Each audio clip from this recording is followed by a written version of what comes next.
All right, cool.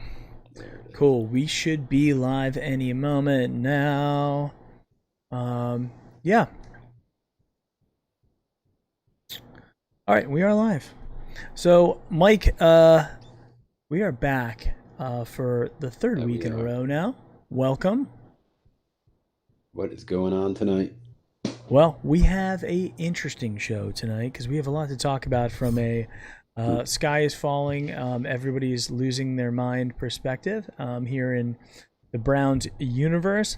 I think the big question is it time to panic or should we kind of chill? And I think you've got a perspective on it. I've got a perspective on it. I would love to hear what your thoughts are. A couple other things I'd like to talk about today, from Baker's struggles to getting crushed by the Steelers, the fact that we're still 4-2, the expectations coming into the season. Like, not are we not meeting those expectations, or was it realistic to say that 4-2 is probably still in line? And then Bengals week coming up. Can we break it back? So let's just start off. Let's start off with kind of the hot button topic that everybody's kind of been talking about this week is Baker Mayfield, Yeah. and looking at what he's done so far this season, and can we trust that he's going to be the guy moving forward, or is there another thing that we should be thinking about doing? Let me get your thoughts. So this has been a hot topic all week. I've gotten a lot of grief, on my timeline, and I get it. I mean, if people don't like what they hear sometimes, and they feel like, hey, you're beating a dead horse, etc. But Right. I mean, the bottom line, if you take those first three plays, we'll say. Mhm. And it was funny because when I went back and was checking out the coach's film, on that first play, there was a hole. And if Hooper holds his block a little bit longer, I believe that Hunt would have went for a big gain there. But anyway, didn't work out. But then we get to the next two plays where Right. Baker drops back, perfect pass protection. Hooper's open for a second, doesn't let it rip, scrambles, and then we know what happens on the next play, the pick six. Again, great pass pro.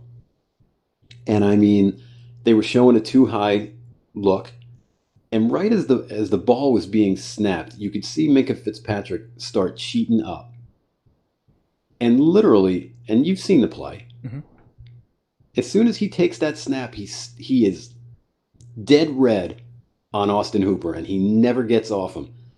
And Minka sees that. I mean, it doesn't. You don't have to be an all pro to see somebody, zoned in like that. Right. Right. And I mean, if you look at both of those angles, he is staring right at him, Hmm. and he still throws the ball. So and then I get it. The rest of the game, we got beat like a rented mule up and down the field, both sides of the ball. But that pick six in that spot, 10-0, you can't tell me that the Sails lost wind at that point, and then you go back to that, oh man, here we go. And for me, Hmm. that was a defining factor. And I don't care. And I heard it all week. Oh, a game's not won or lost, 8 minutes into the game, etc. or whatever. No, it's not.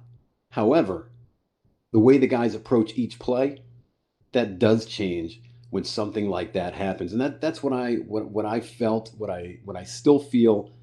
And to I guess sum up with you essentially what you asked me at first, I don't know because my problem is the read, the process, and the rip is just not there yet. And I get it, new scheme, etc. But I mean, at Hmm. this point, I mean, you either can read a defense or you can't read a defense. So, I mean, look, I hope he's the guy. I mean, I've invested time and money as well as you and as well as everybody that's in the chat right now and listening. Hmm. But that's where I'm at. What are you feeling? I know you and I have talked about it, but Yeah. I think in a lot of cases I do agree. I agree that, and I tweeted this out and I got flamed a little bit as well, that people didn't think. I said right after that we threw that interception, and it was a pick six, that the team quit. yeah, And I don't know if they necessarily, like, every single player on the team quit, but it was, I mean, to ignore to ignore what happened, and it's like saying, hey, momentum is not a thing. Momentum's a thing. oh yeah, And this is still very much a young and somewhat immature team that is emotionally driven, right? So if you get emotional, no, it works in both sides.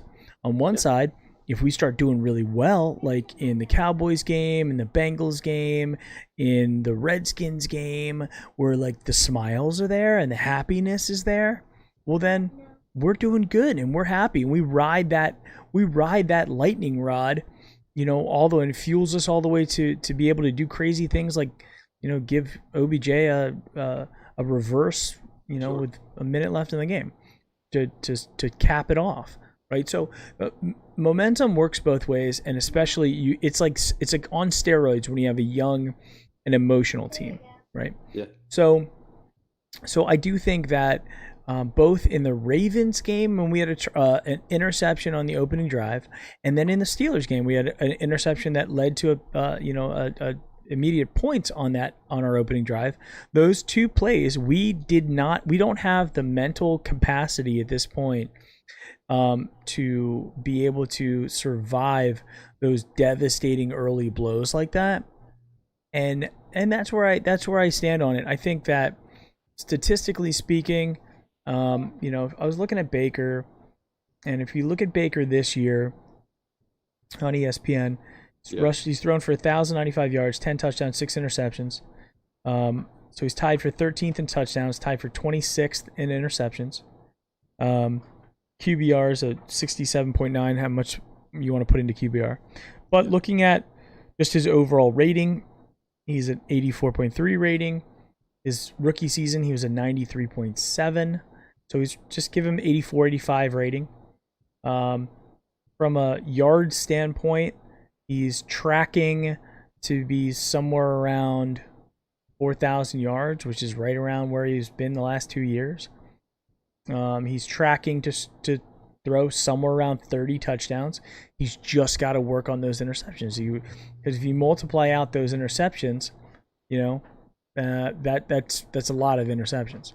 yeah. He's And right up there with what I guess it was what Jameis and Philip Rivers. I think had like 13 yeah, consecutive interception games or something like that, and he's got to stop turning the Baker's at ball over. 11. He's got to stop Oh yeah, turning the ball over. He really does. and I think it does, and I think it all starts with being able to read and process, and I think, and it's you can only play who they put in front of you. I get it, but Baker didn't have an interception against the Cowboys no, he or didn't. or Washington. And I guess the point that I was going to make is against those weaker defenses, Mm-hmm. he's I mean, of course, you're gonna have more breakdowns in coverage, and the open guys are going to be a little bit more open in those games. And I think if you go back, everybody says, well, what about from the Jet game on in 2018? Well, I mean, if you look at the competition that we played back then, I mean, it was A, it wasn't very good, and B, if you look at some of those, I mean, and you guys all remember that deep shot. Somebody mentioned in the chat talking about throwing the ball downfield against Carolina. That that rollout and chuck to, I think it was Landry against Carolina. I mean, he was playing carefree back then. He's just throwing it up. Now, I do think it's a combination of a lot of things. Last year did not help. He would have had a better shot if defensive coordinator guy, why can't I think of his name? Our interim coach there for a little while. Greg I, Williams. yes, I think he would have had a better shot if Greg Williams would have took over last year. And then he got fired, and now we're looking at Stefanski because I mean, whatever swag that he had in terms of just ripping the ball, it's gone. So now you couple that with the fact that do you say he's regressing in terms of his being able to read a defense and process it?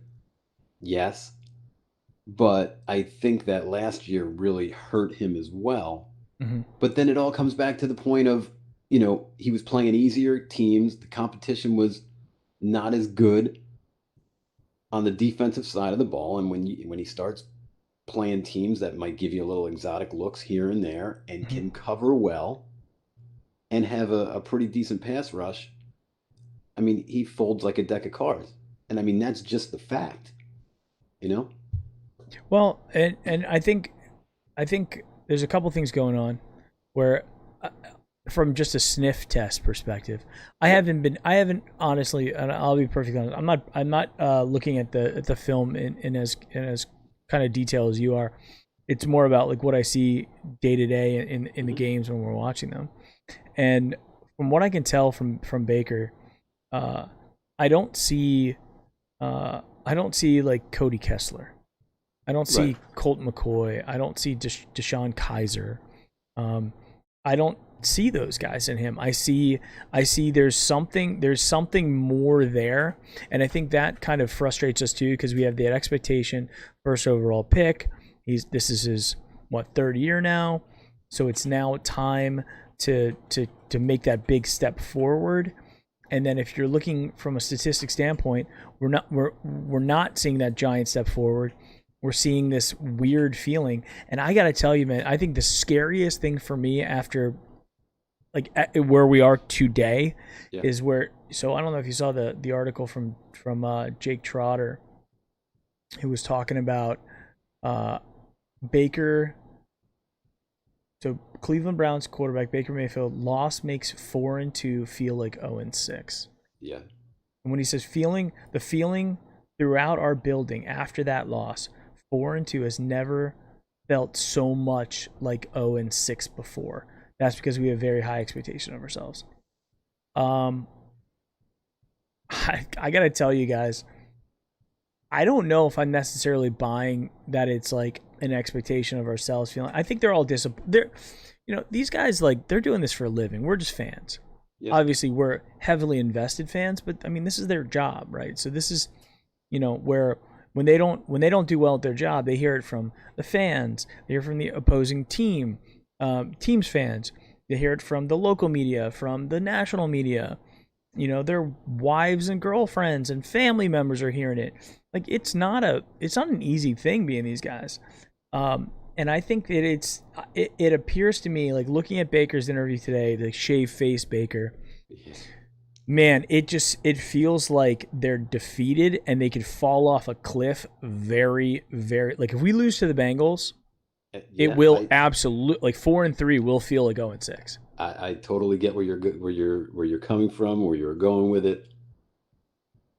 This Sunday is not a cakewalk. We're talking about a Joe Burrow that has a few more games under his belt, Right? has been playing well. The receivers are playing well. Their defense is playing better. So it's definitely not a gimme. And I think that going back to Baker, the what drives me crazy, and maybe it's just me, I don't know.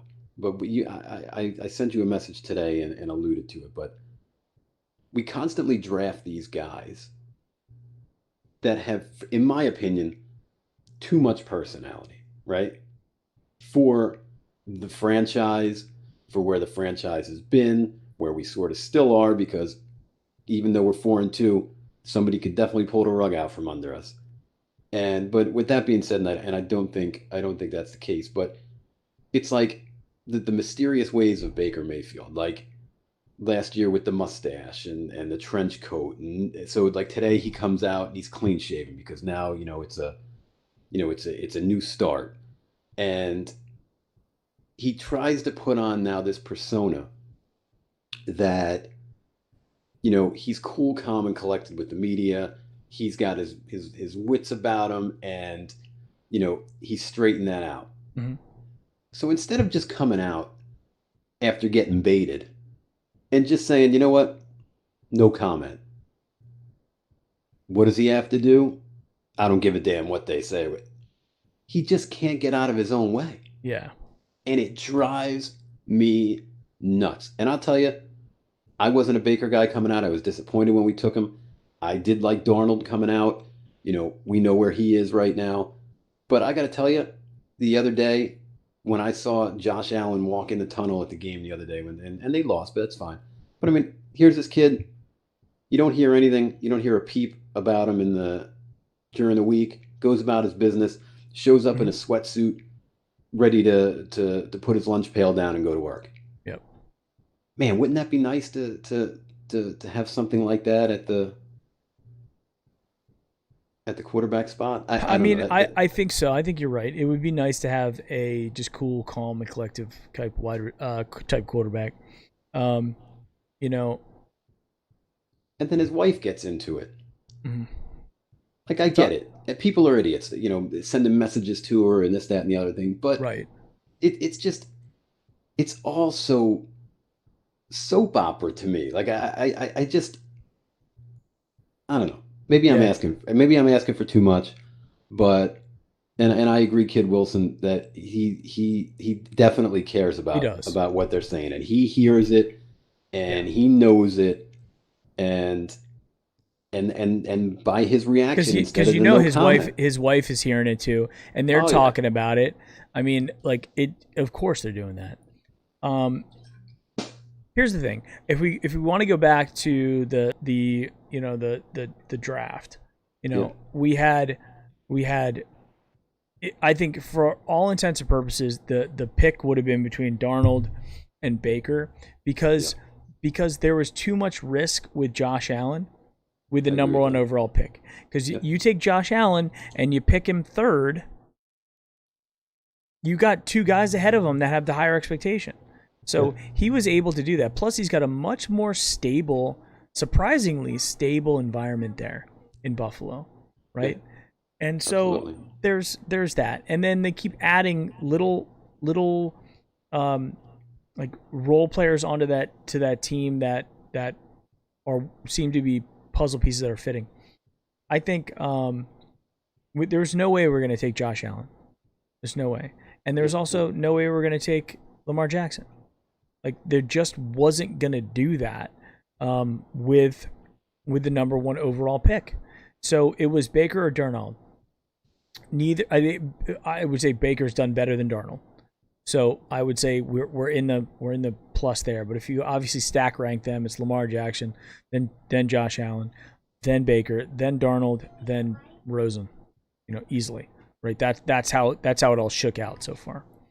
So yeah, I mean, but I will tell you that one of the things that I read a post on Reddit, and the guy was like, "Look, we're really going after Baker." And I mean, you got to remember, Baker didn't choose us; we chose him, right? He didn't have a choice. He came to Cleveland. He signed with us. Where he did have a choice was, doing the commercials and going to the Indians game, drinking beers, and maybe getting overweight that last year, maybe a little bit. Should I bring up the Cheesecake Factory? Because where there's smoke, there's fire. Right. So, I mean, there could be some personal stuff, and who knows? Like, the thing is, like, who knows if that was true or not? Right. Right. Who knows? But it's also one of those things, because, I mean, like, you heard those women on that one podcast talking about Odell and, like, making up stuff about him too. So who knows if it's true or false?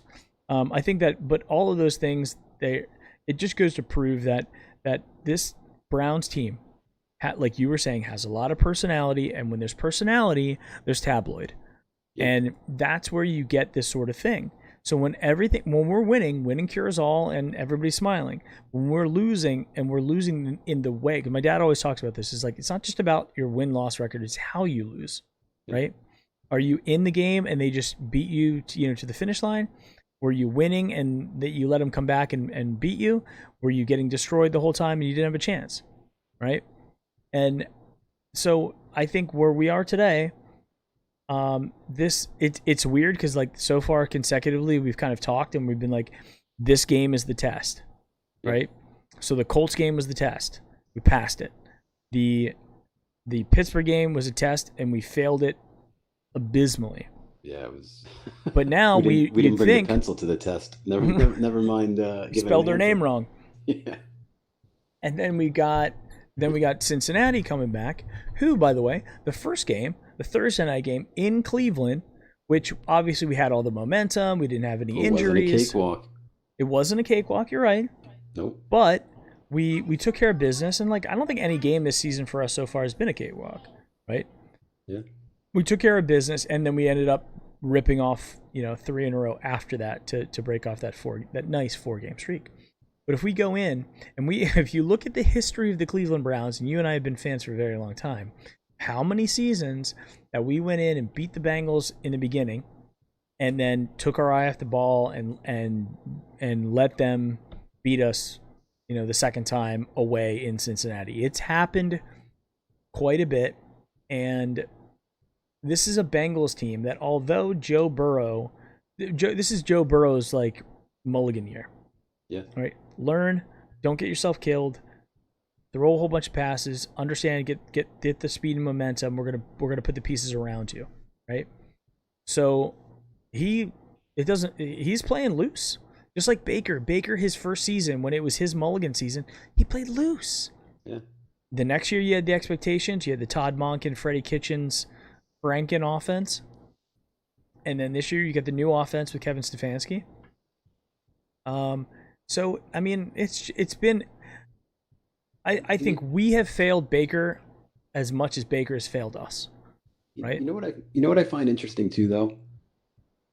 It's so you look at the roster last year, and there was some turnover, but there's a lot of guys that are still here that were in the building last year, and now especially on offense, and now you've got that same team with some upgrades and some holes, obviously, in the back end of the defense, but that's fine. But mostly injury related. It's not like we didn't plan to have Sendejo our starting free safety. Right. And now we have competent coaching, and then you turn around and you see what this team is capable of. I mean, if you look at that offense, and Chubb getting hurt was a freak thing, but if you look at that offense in a whole with the running backs and the receivers and adding Hooper and then adding Bryant, who's turned out to be a really solid draft pick. And you take and even the fullback that they brought in has played really well. So now all of a sudden you went from we should be able to compete to, hey man, wait a second. We've got a defensive line that's good enough to get to the quarterback, to mask some of those deficiencies on the back end. And if we have a guy under center who's capable, why should we just hope for 9-7? This is a really good football team. So I think that's where, a lot of us were discouraged this week, even though we are 4-2. I think that's where that comes from, because I think if we were still mediocre across the board, and Baker, he's learning, he's developing with them, but it's almost like, you've got a Hendrick engine, and you've got, I don't know, a Richard Petty body, and not Richard Petty himself, but his halfway decent race team. Yeah. You know what I mean? And that's sort of, my analogy on that for any of you racing fans out there. But I think that's the thing that is really driving the feelings that we feel, if you will. If that okay, so let me play devil's advocate then, because I don't disagree with you. but I do want to play devil's advocate because I think it'll be just, if nothing else, interesting conversation. Yeah. So let's talk about the rib injury. All right. Yep. So going into probably the hardest defense, obviously other than the Ravens, but I would argue that the Pittsburgh Steelers defense might be the best in the league. Yeah. All right. So, and we know that now. We didn't know that early in the season. Even somebody like Quincy admitted that he thought they were going to be an 8-8 team, and these guys showed up to play, and they're looking like this is, they're making a final run like the Saints did, a couple of years ago. Right. So maybe Ben's looking for one more shot at it, and they're putting their best foot forward. The Claypool kid can play as well, which is pretty awful for us because it just seems like Pittsburgh always gets those wide receivers that do well. Anyway, You get Baker Mayfield with a rib injury. Should he have played this week? Just because you can go, should you go? And would we possibly have been in any better shape with Case Keenum at full health than a Baker Mayfield at 75%? I got to tell you, I think if you go back to take away the first running play, if you go back to play 2 and 3, health plays no part in it. He's got great protection. If he reads right, not only do we have a first down, but that drive could have just essentially been that. We could have driven down the field. So instead of somebody that would be able to be a game manager, as everybody likes to call it, if we got a guy back there that reads the defense correctly on that, it's definitely not a pick six. And maybe we go down and we drive and and we score a touchdown. So I don't know. As the game wore on, he took a beating. So I'm sure that those ribs came into play somewhere down the line, to your point. But I think that if he would have managed it correctly in the beginning, it might have been a whole different outcome. Because again, I go back to it, and I know I got beat up on this, but I don't care. 10-0, 2 minutes in, 8 minutes in, 3 quarters in. Yeah, that's deflating. It's deflating. Well, we've all played sports. We understand it. Obviously, we don't play pro sports. I played in college, but it's the kind of thing that and especially for a team like the Browns, it's not like the Green Bay Packers went down 10-0 on a pick six, or last year's Patriots went down on a pick six. It's the Cleveland Browns with some guys that are still on that team with a woe is me kind of mind frame. Yep. And that's just where I was at on it. But. Well, you can't win the game. We lost that game and we only scored one time. So technically speaking, we wouldn't have won even if it was 10-0, because they held us to everything. Yeah. Baker with the cracked ribs. The good thing is, it seems like, I've had a rib injury. I got a rib injury when I was a kid. I remember. Yeah. And it wasn't broken ribs, but it was definitely bruised. And I got it just playing backyard football. But then when I went to play football, like for my team, at the time, I was thinking maybe there's something to do. There's nothing they can do. They just literally, the only thing they can do is tape you, and then put you in a heavily padded jacket, like a thicker padding at the ribs. But there's not a whole lot. But and for me back then, it hurts to breathe. Like every breath it's like a groin injury. Groin injury. Every time you move your legs, you're gonna feel it. Just like ribs. Every time you breathe, potentially, definitely get knocked down and having 300-pound guys land on you, that you're gonna feel, right? So how much of that was taken into play, I don't know, but it seemed to me like in that game, you can definitely blame Baker for a portion of it.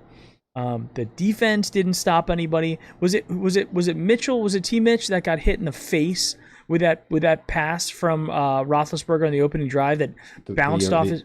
Yeah, the early one. Yeah, bounces off the dude's face. So let's look at this again. Emotional team. We've already agreed and established that this is an emotional team that can run on momentum.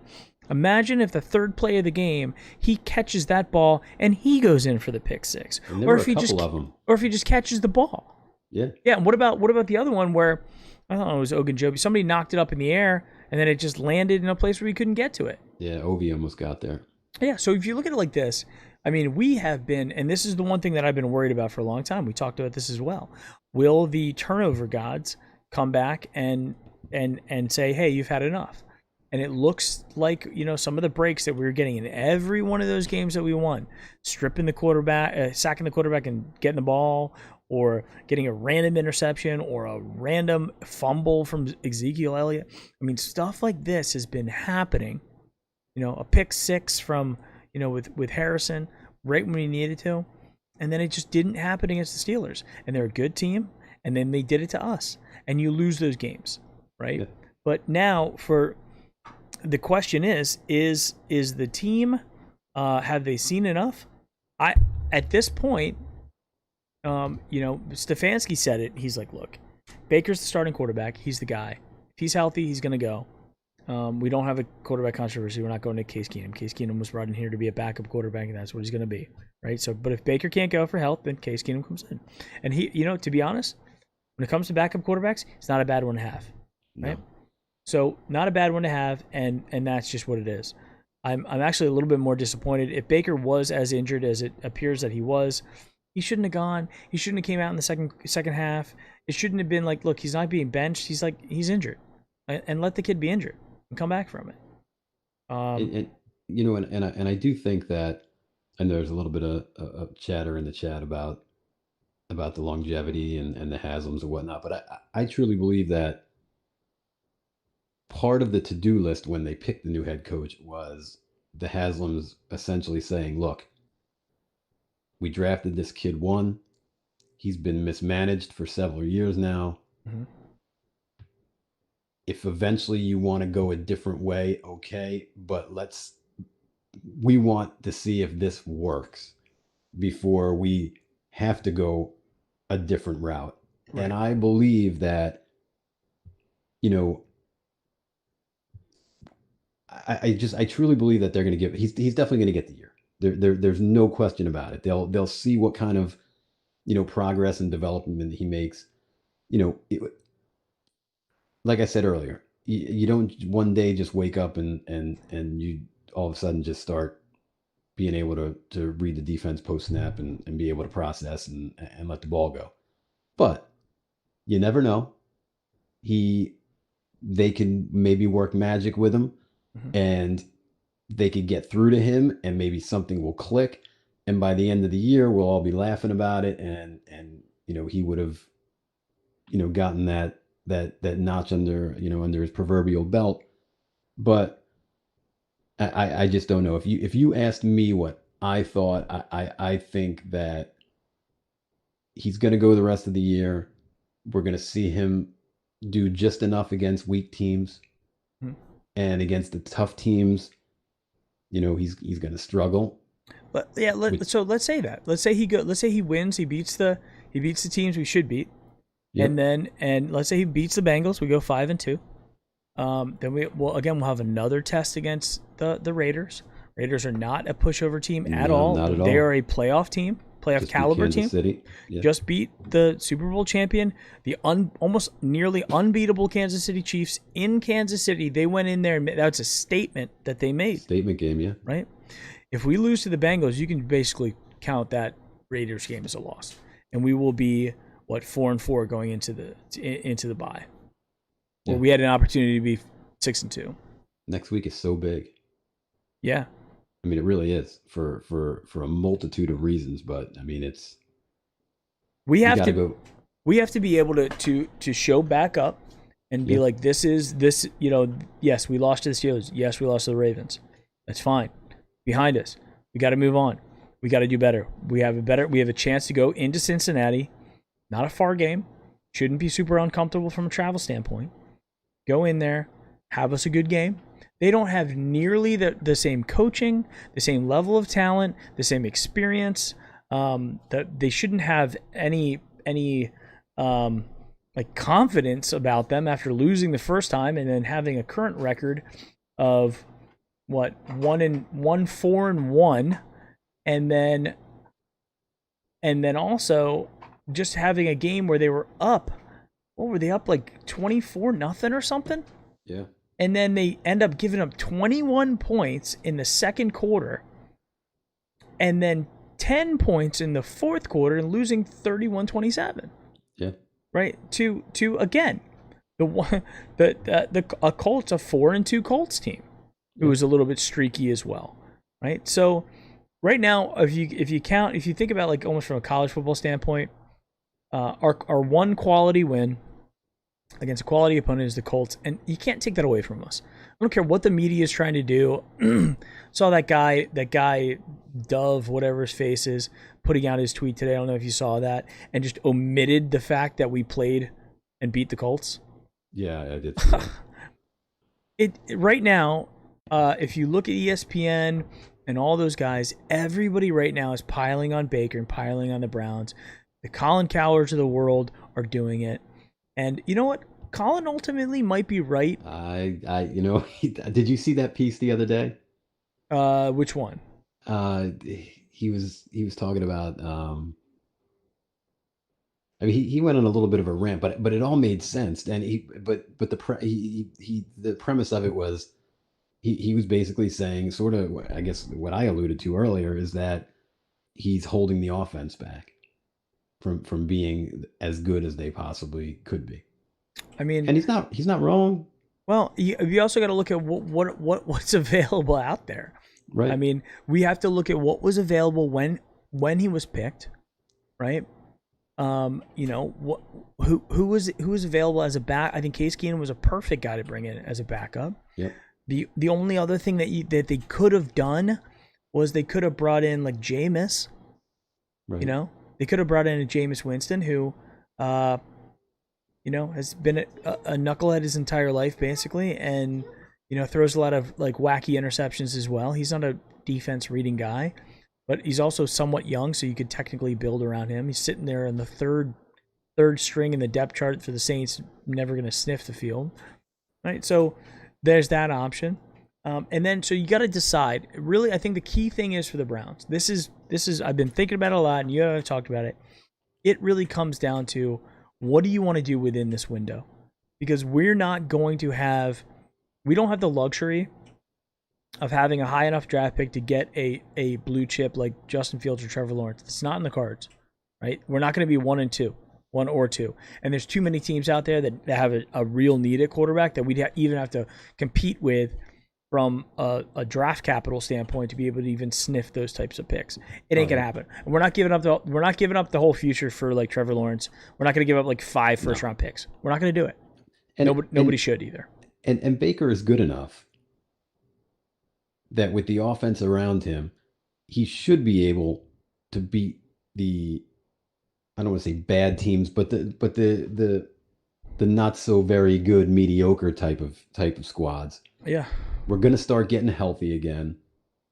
I mean, the back end of the schedule, I mean, no game is easy in the NFL, but I mean, if you look at the back end of our schedule, I mean, we should be able to take care of business. So, I mean, and I think a lot of the times that when you're having these conversations on social media, what have you, I think people correlate, when you say, "Oh, I don't think Baker's the guy," or whatever, I think they correlate that into you or anybody having the conversation that, immediately you're like, "Oh, I hope we suck as a team," and whatever. But that's not what we're saying. No. Like, if like, for me, like I said, I think he's good enough and the team's good enough to beat the mediocre teams if they take care of their business. So there's no reason why we can't finish 10-6 and get a wild card, and maybe we get lucky and win a game. I doubt it. But just to get there, and then to know that, hey, man, what a step we took. Looking at the roster, you know what? We were right about Baker. Not the guy. How do we upgrade this position going forward? Or, hey, you know what? We did see some progression, week 10 through 16 or what have you, that, you know what? Let's see what he can do in the first half of next year. let's draft somebody second, third round if we really like them and think that they could be the guy, and then go from there. But I was laughing earlier because DF Sports was cracking me up with the bruised tailbone. He thought he was paralyzed. So if you saw me laughing earlier, I read that. I couldn't stop laughing. But Well, I mean, I keep thinking back to the last 20 years, the seasons with you know who was it, like Bruce Gradkowski, Thad mm, Lewis, you yeah, know, like these were the guys, the Cody Kesslers that we all wanted. Like maybe this will be the guy that we've dreamed about, and Cody then Kessler. Shame on all of us. and then we and then we have a guy. If you look at and the comparison charts are out there, you compare him to Favre, you compare him to Breeze, and he's at this point in his career better. So the question is, do we bail on a guy like this and don't allow him to? Because the option is one of two things: we we we place our bet and we believe in him and we move forward with him, right? And then Yeah, if so, we got to live. We live by Baker and we die by Baker, yeah. right? So that's from at least from the offensive standpoint. He's Hmm. not playing defense, right? So we live by him and you die by him. The upside of it is you could have an amazing quarterback. The the the downside of it, I think we've seen his basement. I don't think he Yeah, gets worse than this, right? I think that he has an upside though. I think he does. And really the only way that I'm going to be able to hop off the Baker train is if during this window, which we have, which I would say is the next 2 to 3 years, where we have the nucleus of this team, we have the cap room to make the moves. I've said it all along. This isn't the year that we're putting all of our chips in. We still have so much cap room, man. We're oh not yeah. we're ready to pay Nick Chubb. We're ready to pay some of these guys that we're going to have to pay, I right? think you'll see some nice upgrades on the defensive side of the ball next year as well. I think so. I think they have to look at that. Yeah. If we get Delpit back and he can walk, you know, God, that's you brought him up, and I never wished for it to have to somebody's injury to have been an ACL more than I wish that Achilles was an ACL, just because we know that, I mean, you can come back from yeah, ACLs. I mean, look at Nick Chubb, but the Achilles, man, and you and I have talked about this. It, It's a dangerous the, one. the percentages of athletes that come back to where they were is not it's not very good. I mean, So I mean, yeah, and then so there you go. I mean, you almost have to count it like it was an unforced. It's unforced. I mean, it wasn't like we drafted a bust. We just right. got I bad mean, luck. it was a great pick. Yeah, We got just him, especially where we got him at. it's bad luck, right? So we upgrade some position, but so the only way I'm hopping off the Baker train is if we get somebody who is a like kind of like and I still don't think I'd be off the Baker train completely. I would just be like acceptable with it. Like when the Jets got Favre, when Minnesota got Favre, and they were like, we have a window. We are one piece away. And in order for us, they knew it. They're like, we don't have time to develop a young quarterback. We can't have somebody mediocre. We don't have enough draft capital to go dump it into, the number one overall pick type stuff. We don't have it. We have to go get a guy. Favre was available. They paid him a ton of money. They begged him to come, and he did. They're like, you don't even have to come to camp. Yeah. Just show up the first game, and we'll go from there, right? If we get a guy like that, it's almost like in Tampa, like down here in Tampa. They had, Jameis Winston. They drafted him. You know, what was I want to say he was first overall, right? Wasn't Jameis the I, first overall I pick? I believe he was. So you got that I mean that's a guy, and if you I mean I do a lot of business in Tampa. I drive around there. You get anywhere near the stadium, anywhere in downtown Tampa, and they got all the Tampa Bay stuff, Buccaneer stuff all over. I mean he's the face of the franchise, right? So then you have an opportunity to get Tom Brady and go on a 1 to 2 year run to possibly get a Super Bowl. I mean Yeah, why not? that's what it is. But I mean, and that's what they're doing. So I guess if we had to sacrifice Baker to have a chance at like a legitimate chance at winning Super Bowl, I mean, at the end of the day, if you look at it, like, do you think the Eagles give a crap that Nick Foles won that Super Bowl and Carson Wentz didn't? No, I No, tell you, not at all. you know where I live, and I mean, Nick Foles is he is a god around these parts. But looking back, nobody cares. They just know that they got off the proverbial snide, and they've got a Super Bowl ring. You know what? I think we'd all be. I think we'd all be just as happy if they brought in like a, you know, like let's say Green Bay is like, you know what, we're going with the kid we drafted. You know, we're gonna let Aaron Rodgers go, or Send him Aaron. over. You know, it's just stuff like that. You Yeah. know, if there's a How do guy you out not? there, I mean, if there's a guy out there, if we know, hey, Aaron, we're gonna give you OBJ, Jarvis, you know, Hooper, Nick Chubb, Kareem Hunt. We're gonna invest heavily in the defense, and this is gonna be your team until you decide to hang it up. Yeah. Just like Tom Brady, we're doing the same thing for you that they're doing with Tom Brady. And would have And he gets more weapons than Tom, right? At least equal, right? Right. Yeah. And they give him all the same creature comforts that they're giving to Brady and stuff like that, other than, you know, Tampa, right? But they give him everything they possibly can give him. I mean, what better situation can a guy like Aaron Rodgers like ask for? Like, honestly, I mean, I'll take the discount double check all day long in in the dog pound. the Rodgers rate. You want the Rodgers rate? Yeah, we'll take it. I mean, so but there's that scenario, okay? Yeah. But then you're committing to that 2 or 3 years, and then you have to then go back and still at some point you're gonna have to retool. The Steelers are gonna have to face that sooner or later too. The Steelers, I don't care how good Juju and Claypool are and those guys, if they have Duck Hodges or Mason Rudolph thrown to them, they're a mediocre team at best. Whereas Ben Roethlisberger, because he's got this experience, he still can sling the ball, and he just knows what to do. You're getting elder Roethlisberger. You're not getting elusive, you know, Roethlisberger, but it's a different guy. It's like old Montana versus young Montana. And, right? and you know what's funny too, like when you talk about these, like another thing that was driving me crazy was all these comparisons on Twitter. Well, Aaron Rodgers threw a pick six the other day. I mean, come on, guys. I mean, Aaron Rodgers is a Hall of Famer. He won a Super Bowl. Let's not compare. He's actually not in the conversation for greatest ever. Yeah. So it's like, and it not only is it wrong, but it's not fair to Baker either.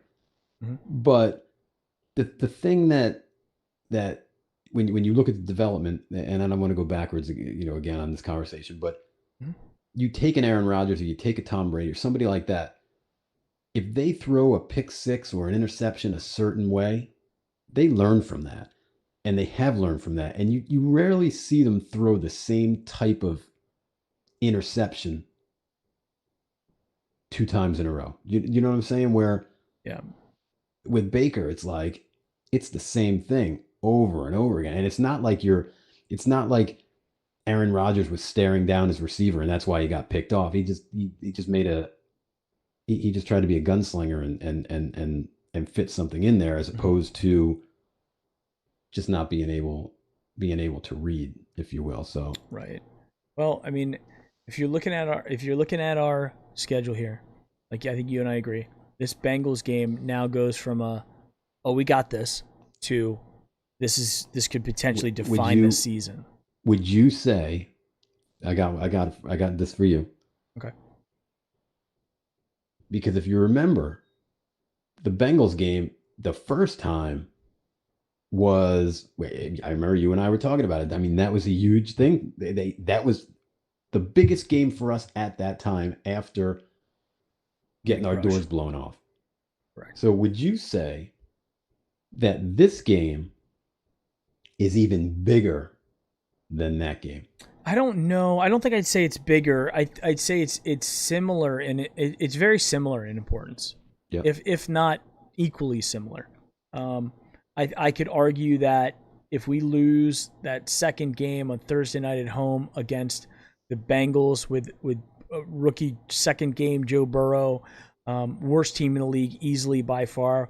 That they are that much of an upgrade from that god awful team from last year to what they are with just one guy, with Joe Burrow beating us in our house on Thursday night. Which almost happened. Yeah, it did, but it is still a win's a win. Like those years, so many years from us, when we had those games where, like the Washington game. I think you and I talked about the Washington game. Yeah. Where we go down. Let's say we were Washington. If you look at the box score of that, where they go up, what was it like? It was 17-7.5, and then they rip off 13 points in the third quarter, and now it's 20-17, and we have to make a decision right then and there. Are we going to be losers or winners? And we ended up scoring 17 in the fourth and winning it. How many times were we, the Redskins, where we're like, okay, we just scraped our way back, and now it's 20-17, just got the fourth quarter to go, let's hold on, and then we get crushed in the fourth quarter. Yeah. So I think we're this lucky Browns that team, Haskins was playing quarterback that game. Yeah, probably true. Yeah. But if you look at this Browns team, and you look at the schedule, I think we are a good team. I think we are a good team that once we get healthy again, we will be a very good team. And I don't think that Baker is bad enough to cost us the season personally against the competition that he's going to be facing in the next couple of games. I really don't. Against the Ravens, against the Steelers, both times away. First game of the season, no preseason, very few OTAs, COVID going rampant, stuff like that. Against a team away, same personnel, same coaches, same scheme, same experience. We're going to lose that game really bad, and we did. We rip off 4 games in a row, go to the Steelers. Steelers at home, healthy for the most part, 98% healthy. Same scheme, same coaches, experienced quarterback. At home, they're very up for the game. We're injured. Beat up at quarterback from the ribs, at our running back's gone. Our best offensive lineman statistically happens to be out there. I mean, I'm not trying to make the excuse because the game is the game, but you have to. If we're gonna score and nitpick on everything that Baker did, we also have to look at the variables that went into play along with it. So I don't think, based on what I've seen from Baker, that he's not Johnny Manziel. He's not he's not Hoyer. He doesn't, his ceiling, his floor we've seen against the Steelers and the Ravens. We don't play the Steelers and the Ravens every week. And I would argue that at the end of the season, in December and early January, we play the Steelers, we're going to be a different team, and we get them at home in our cold weather stadium, and there's going to be more fans in the stadium. I guarantee there's going to be more fans in the stadium because, as COVID continues after the election and all this stuff, COVID's going to change towards the end of the year, and it could be a completely different game. You know what worries me? What worries me about the Steelers game, and I think it's a blueprint to beat a Baker-led Browns team, and I hope I'm wrong, but if you look at the first, several games of the year, okay, Stefanski had the best luck with Baker getting him out on the edge, play action, in the play action on a boot, to where not only and of course, I mean, the run game was working extremely well, which was able to set that up. But anyway, point being that it worked to the point where he's on the edge by himself. There's not a guy within 6 yards of him, maybe. And then all of a sudden, though, by doing that, you just simplified it for him because he's got 2 reads to dissect at that point, and they're right in front of his face, nobody blocking his view. So he's successful there. But if you look at what the Steelers did, and man, I mean, TJ Watt, do something. I mean, snap the ball on 8. I don't care, but I mean, yeah, he read his cadence like. I mean, he was, and I rewound those, and I watching the coach's film, but I mean, the dude was just on top of the snap count. But the point I was making, I don't want to belabor it, is that the Steelers knew that as well. And so they rushed those guys out wide, took away any opportunity for us to scheme him out to bootleg. Mm-hmm. And now he's stuck in the pocket. Well, And as we all know, he can't do a thing when he's in the pocket. And mm-hmm. that's the scary thing.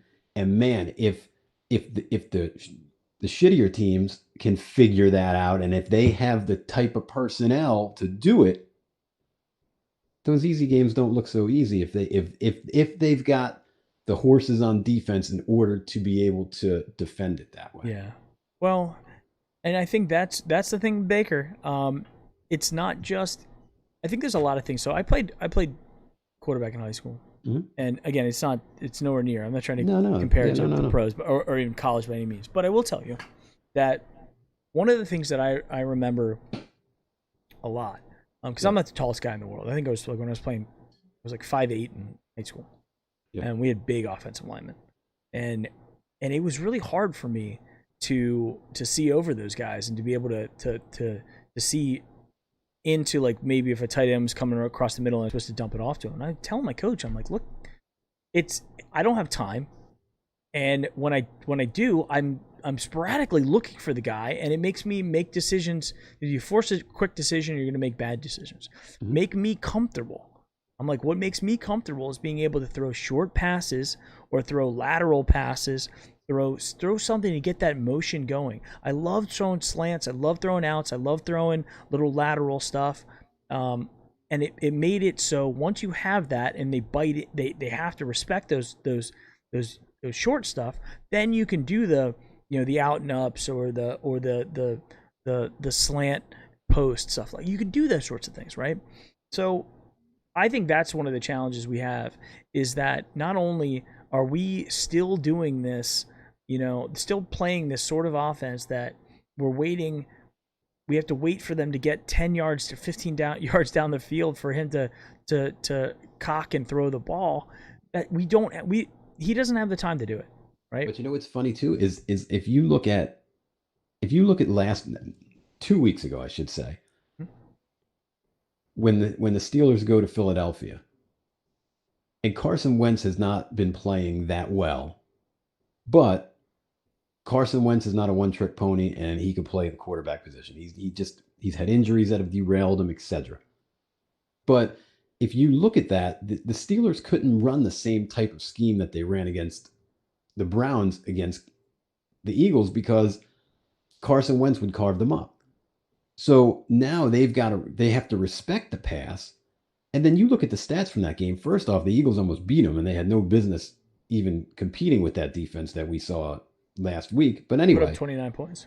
Yeah, so you look. Carson Wentz was like 20 of 26.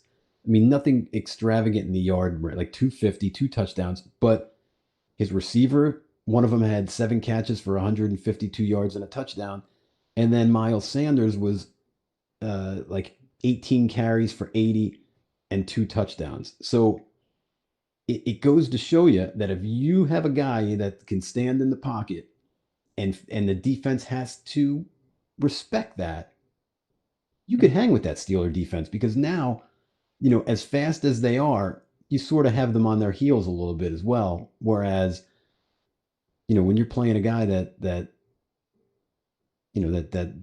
Baker is right now, you just pin your ears back and you go and you see what happens. Yeah. I think the Steelers, for all intents and purposes, beat us on every aspect of the game. Coaching, special teams, energy, momentum. Every player was making big plays. Joe Hayden's making plays. Minka Fitzpatrick, JJ. They lose Devin Bush. They don't miss a beat. It's everything that could go right for them goes right. The only thing I would say that comes out of that's 1 point is losing Devin Bush could potentially impact their season more negatively than us losing that game. Play. That was a tough play for him. No contact, kind of. That's the worst when it's a. Yeah, it's just like Nick Chubb. The guy just rolls over him like randomly. But I think we lost that game, and every aspect, offense, defense, special teams, coaching, everything we lost. We are still again, we talked about this a little bit last year as well. We have still not played 4 complete quarters of football. And that's what the Steelers did.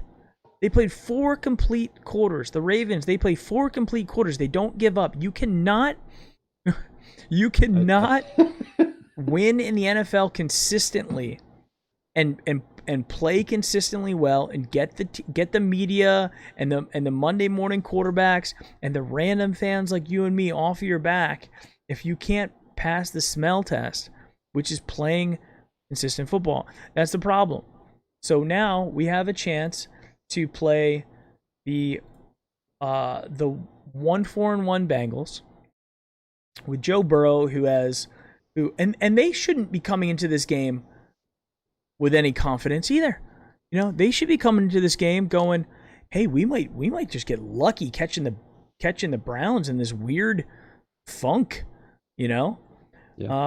But again, like, I look at the Steelers game, and there's so much weird stuff that, like, I'm not making an excuse. I'm just talking about variables, right? Mm-hmm. Variables. Baker hurt, Nick hurt, OBJ missing the week with a whole weird, illness. Who knows how he was, right? Is he over it now? Who knows, right? And then you get into all the other stuff that went into it. They really wanted to make a statement about Myles Garrett. Freaking TJ Watt. I'm still waiting for Myles Myles gets his 1 sack a game, but TJ Watt impacts every play. He does. Aaron Donald impacts every play. I will say, watching the film, that it wasn't for lack of trying. He literally, it was, if he was on the outside, as soon as the tackle, engaged, the guard came over and helped him. And then even on the plays where they tried to line him up, inside the gap, as soon as he would rush, the guard would hit him, and then the tackle would move over and they would double team. So he was getting railroaded. They schemed him. They schemed him and they played him. And you bring up an excellent point, because I think that's where the outcoached portion of the game for us comes into play. Yep. Where, to your point, we didn't have an answer for TJ Watt at all. Nope. I think it's all this drama that's happening with Baker right now and all this stuff that's going on. How are you feeling if you're Joe Woods? For what he's had to work with, it hasn't been too bad.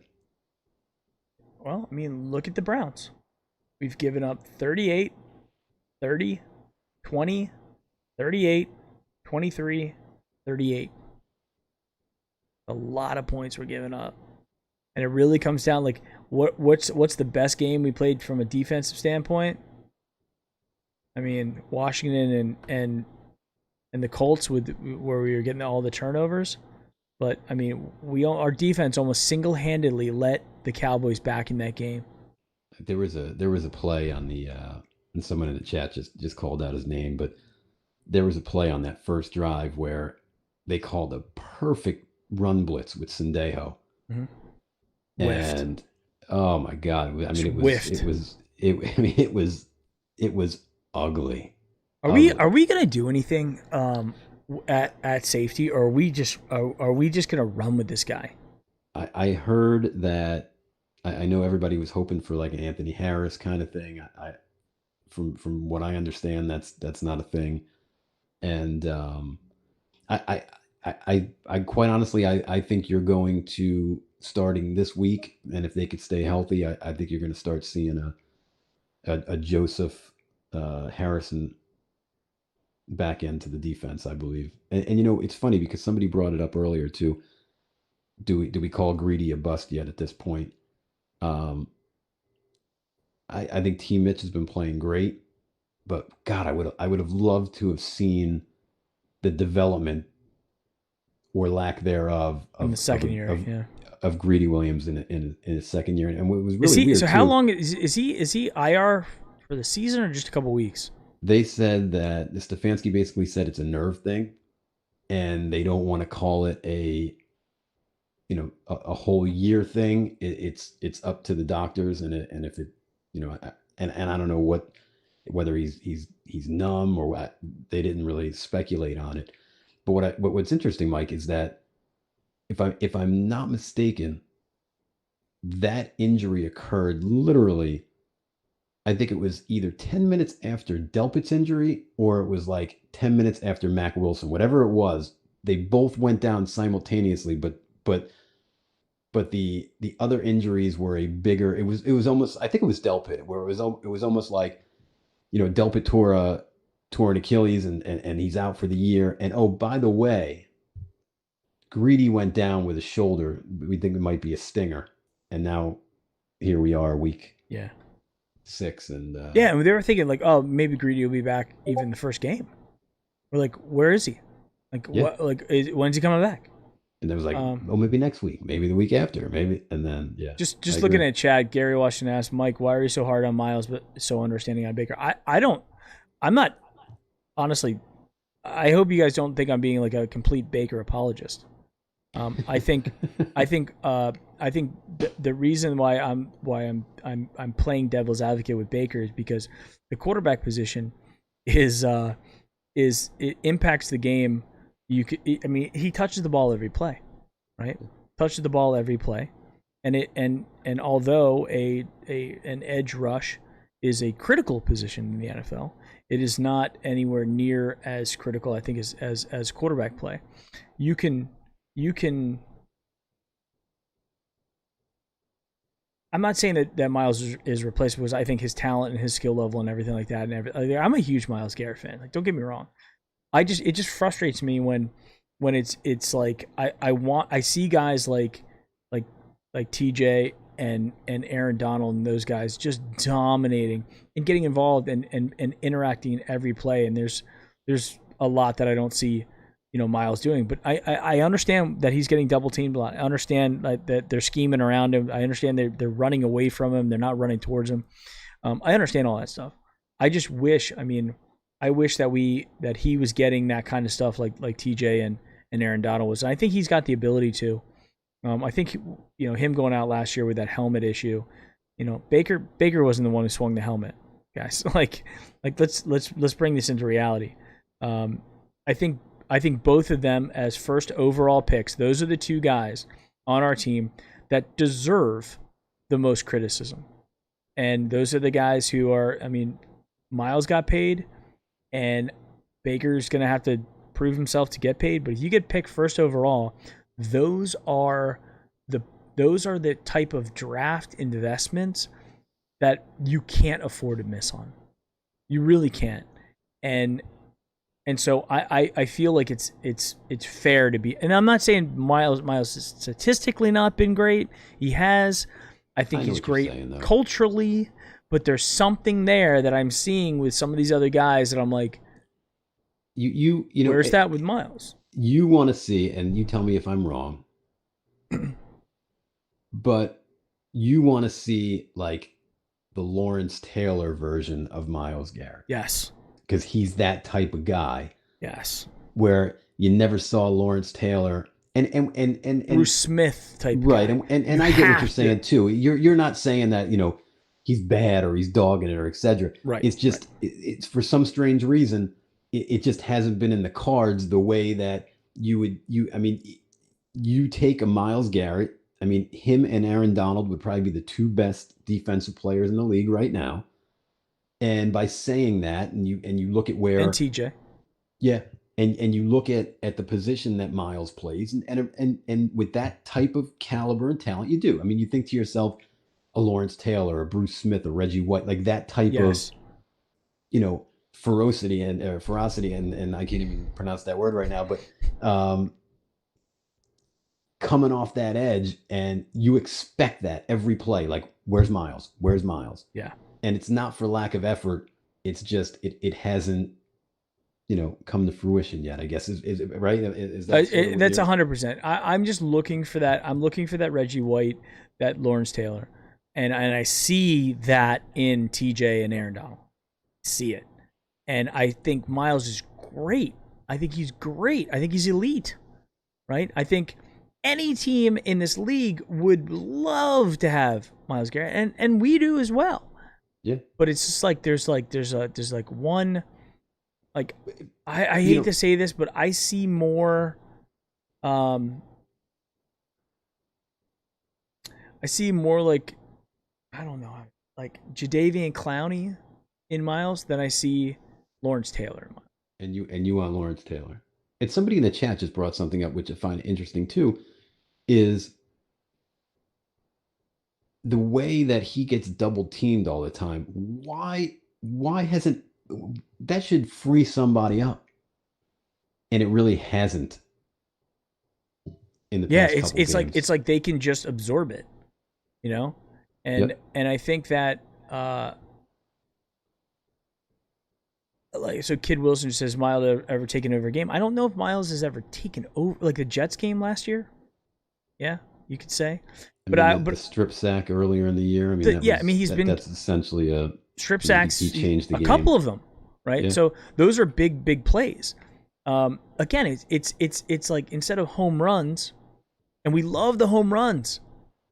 You know, we love the home runs, but if you're a home run hitter who's hitting, 40, 50 home runs a game, but you're also batting, 230 and striking out a lot, right? And that's what happens. If you can get double teamed and easily taken out of and just schemed out of a game, guys, it You know, then other guys have to step up, and those are yeah. the guys who got to get on base. So then the home run hitter can drive you in, And right? what's funny too is you talk about, well, he's getting doubled, why isn't anybody stepping up? And then there's, we get the Vernon chatter and stuff, and it's funny because I don't think he's had some moments, I will say, where he's gotten pressure. He has not necessarily ended in sacks, but I think ultimately, you tell me if you agree or you disagree, but ultimately I believe that Vernon was the deal to grease the skids to get OBJ, and unfortunately for us, losing Jabril Peppers was part of that, having to grease the skids to get OBJ. And man, could you imagine having? I mean, and I know Peppers has been injured and stuff, but you don't know what would happen to him if he was Sure, still you on the can't. team, whatnot. Yeah. Man, could you imagine if we still had him roaming the field in the back end after another year of development? Well, But I mean, but it's tough to say because, I mean, OBJ single-handedly beat the Dallas Cowboys. You could make an argument that oh to yeah, his but production in that game. oh yeah, no doubt. And I'm not saying that we shouldn't have done any of them. I just find it interesting that I just believe that Vernon deal, that had to happen in order for the OBJ deal to I then. mean, the sad thing is, like, we traded a first-round draft pick, and when it all like shook out, first-round draft pick, Kevin Zeitler, and um Yeah, and I Peppers, forget. Yeah, right? I forgot we lost Zeitler on that too. But that's fine because we got not look at us at Wyatt Teller, but DeAndre Hopkins goes to Arizona for third-round pick, right? yeah, So, guys, yeah, guys, I know. we stretched really we gave up a lot Hmm. for Odell, and Odell, and a lot of the stuff about Odell, there's a couple things. Like, number one, he's a celebrity. He is a cultural celebrity. Okay, when you're in Drake commercials and you're sponsored by Nike and all this stuff, and you're all over the world, and like, he's a cultural celebrity, as big as you get in the NFL currently. Okay, Yeah, so you have to deal with that. Then he comes onto a team where he's been kind of a diva, right? He had Eli Manning, Hall of Fame quarterback, and just threw him under the bus when he wasn't getting the ball. OBJ dropped passes in New York as well, although he made the circus catches as well, but he dropped passes. He yeah, didn't win any Super Bowls with him, right? So he comes to the Browns thinking it's going to be great. He's got his best friend Jarvis. He's got this quarterback that's fired up and is all, happy and stuff like that. Seems to me that relationship isn't great, you know, and that is as a problem. yeah, you know what? It's funny that you touched on that because did you see any of the Stefanski presser today? I have not got a chance to watch it. I only watched a little bit of Baker's. I've been slammed all day, but I will get to it. Every time there, so we all know what Baker said today, And it was a couple of weeks ago that Baker had said something, and I can't remember exactly what it was. I mean, and it wasn't anything that was, extravagant or whatnot. Right. But every time, because it's always Baker's first, and then Stefanski comes on after him, and it always seems like when they'll say, "Hey, Baker just was here, and Baker said this," and you could see it in Stefanski's face. Like, and the one time he was like, "Oh, I don't think I would quite put it like he said it, but whatever, whatever." But today, when they were like, "Yeah, Baker," we asked him about X, Y, and Z, and he said, he doesn't give a damn, whatever, whatever. And I don't know, you could see it in his face. Like, I don't, I'd like to, I wish I could be a fly on the wall to know how much he likes Baker, if you will.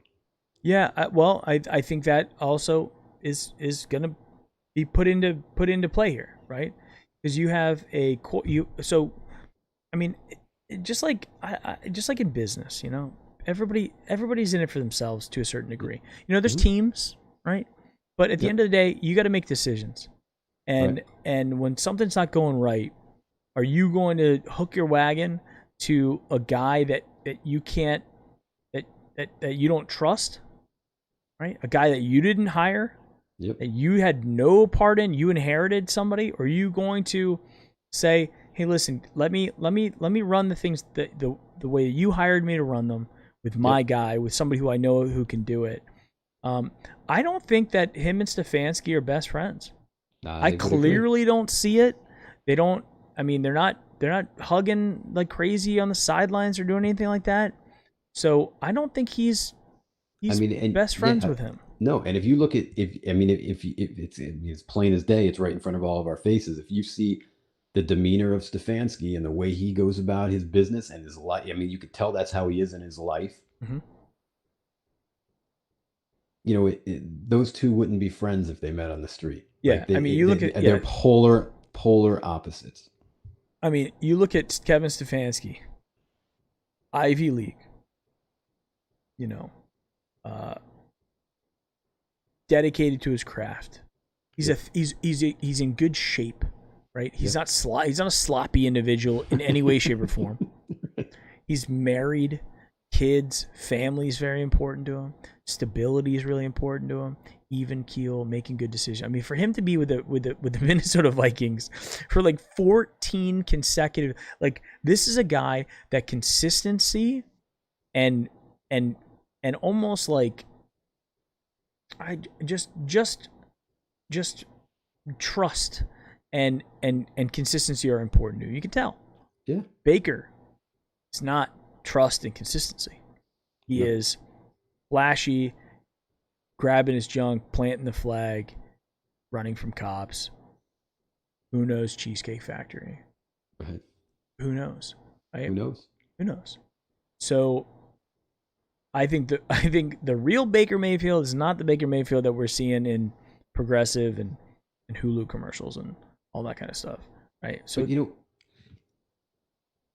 not to cut you off, it just drives me crazy. Somebody in the chat even just said, talking about OBJ, just throw the ball up to him. Yeah, yeah. I mean, the guy is elite. mhm. And can you name one time this year where Baker Mayfield dropped back in the pocket, set his feet, stepped up, and just chucked it down to OBJ to get a jump ball and a one-on-one ball? Never, right? We haven't seen it. And I mean, I've seen tape. He's open, Mhm. but the kid just can't step up in the pocket and just cut it loose. And God, it's maddening. Yeah. Well, I played. So as I said, I played quarterback, but I also played wide receiver a little bit as well, because we had my junior and senior year. We had a kid who was a freshman, who was Jeff Hostetler's nephew, Oh wow. and the coach was like, "Look, it was me and this other kid who were the two quarterbacks in my class," Mm-hmm. and he was like, "Look, we're gonna make you a wide receiver. We're gonna make you a running back." The other kid, and we're going to let this freshman kid, play quarterback. Yep. So I understand kind of a little bit of both roles to a degree. I mean, as much as you can get in high school, right?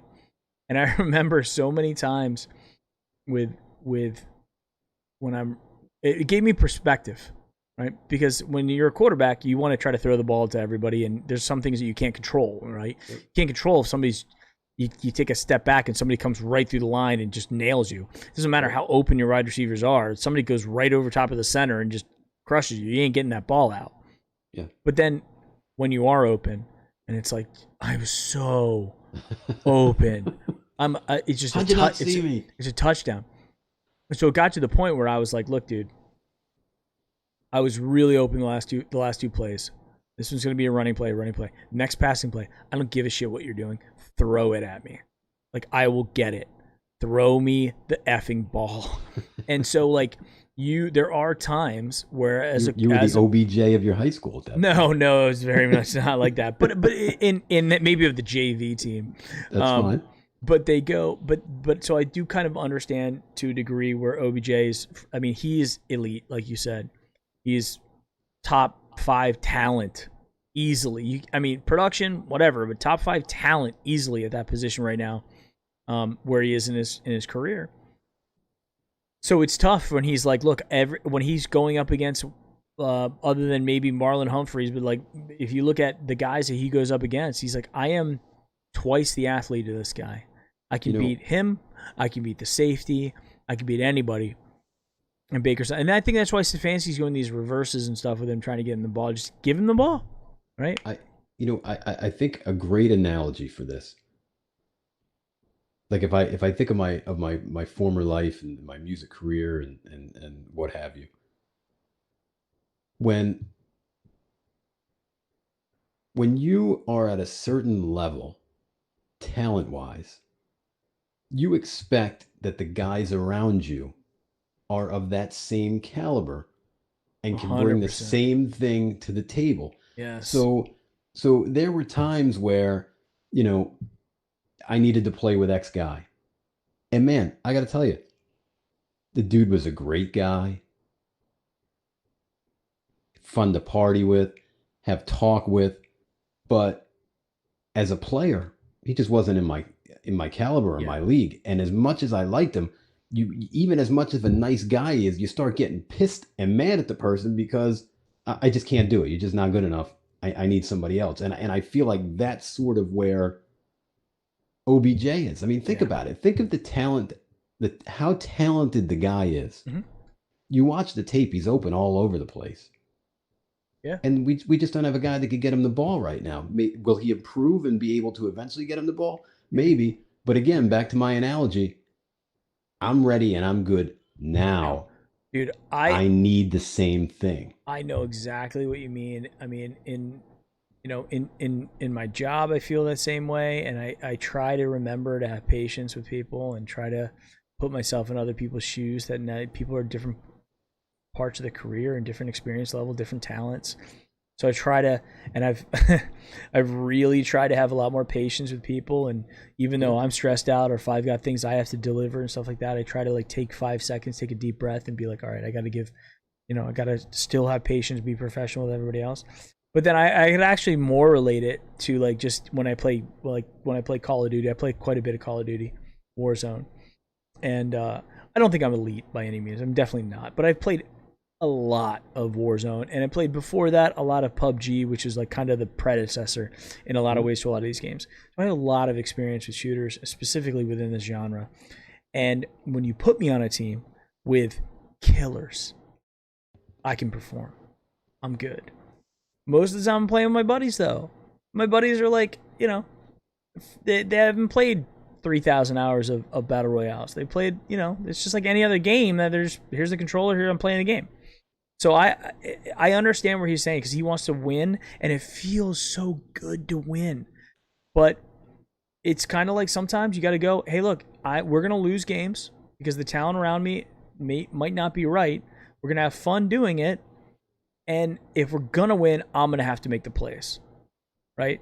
I'm going to have to get the final couple kills to really end this game, because that's how it's going to be. And if I screw up, we're gonna lose too, and it's gonna be frustrating.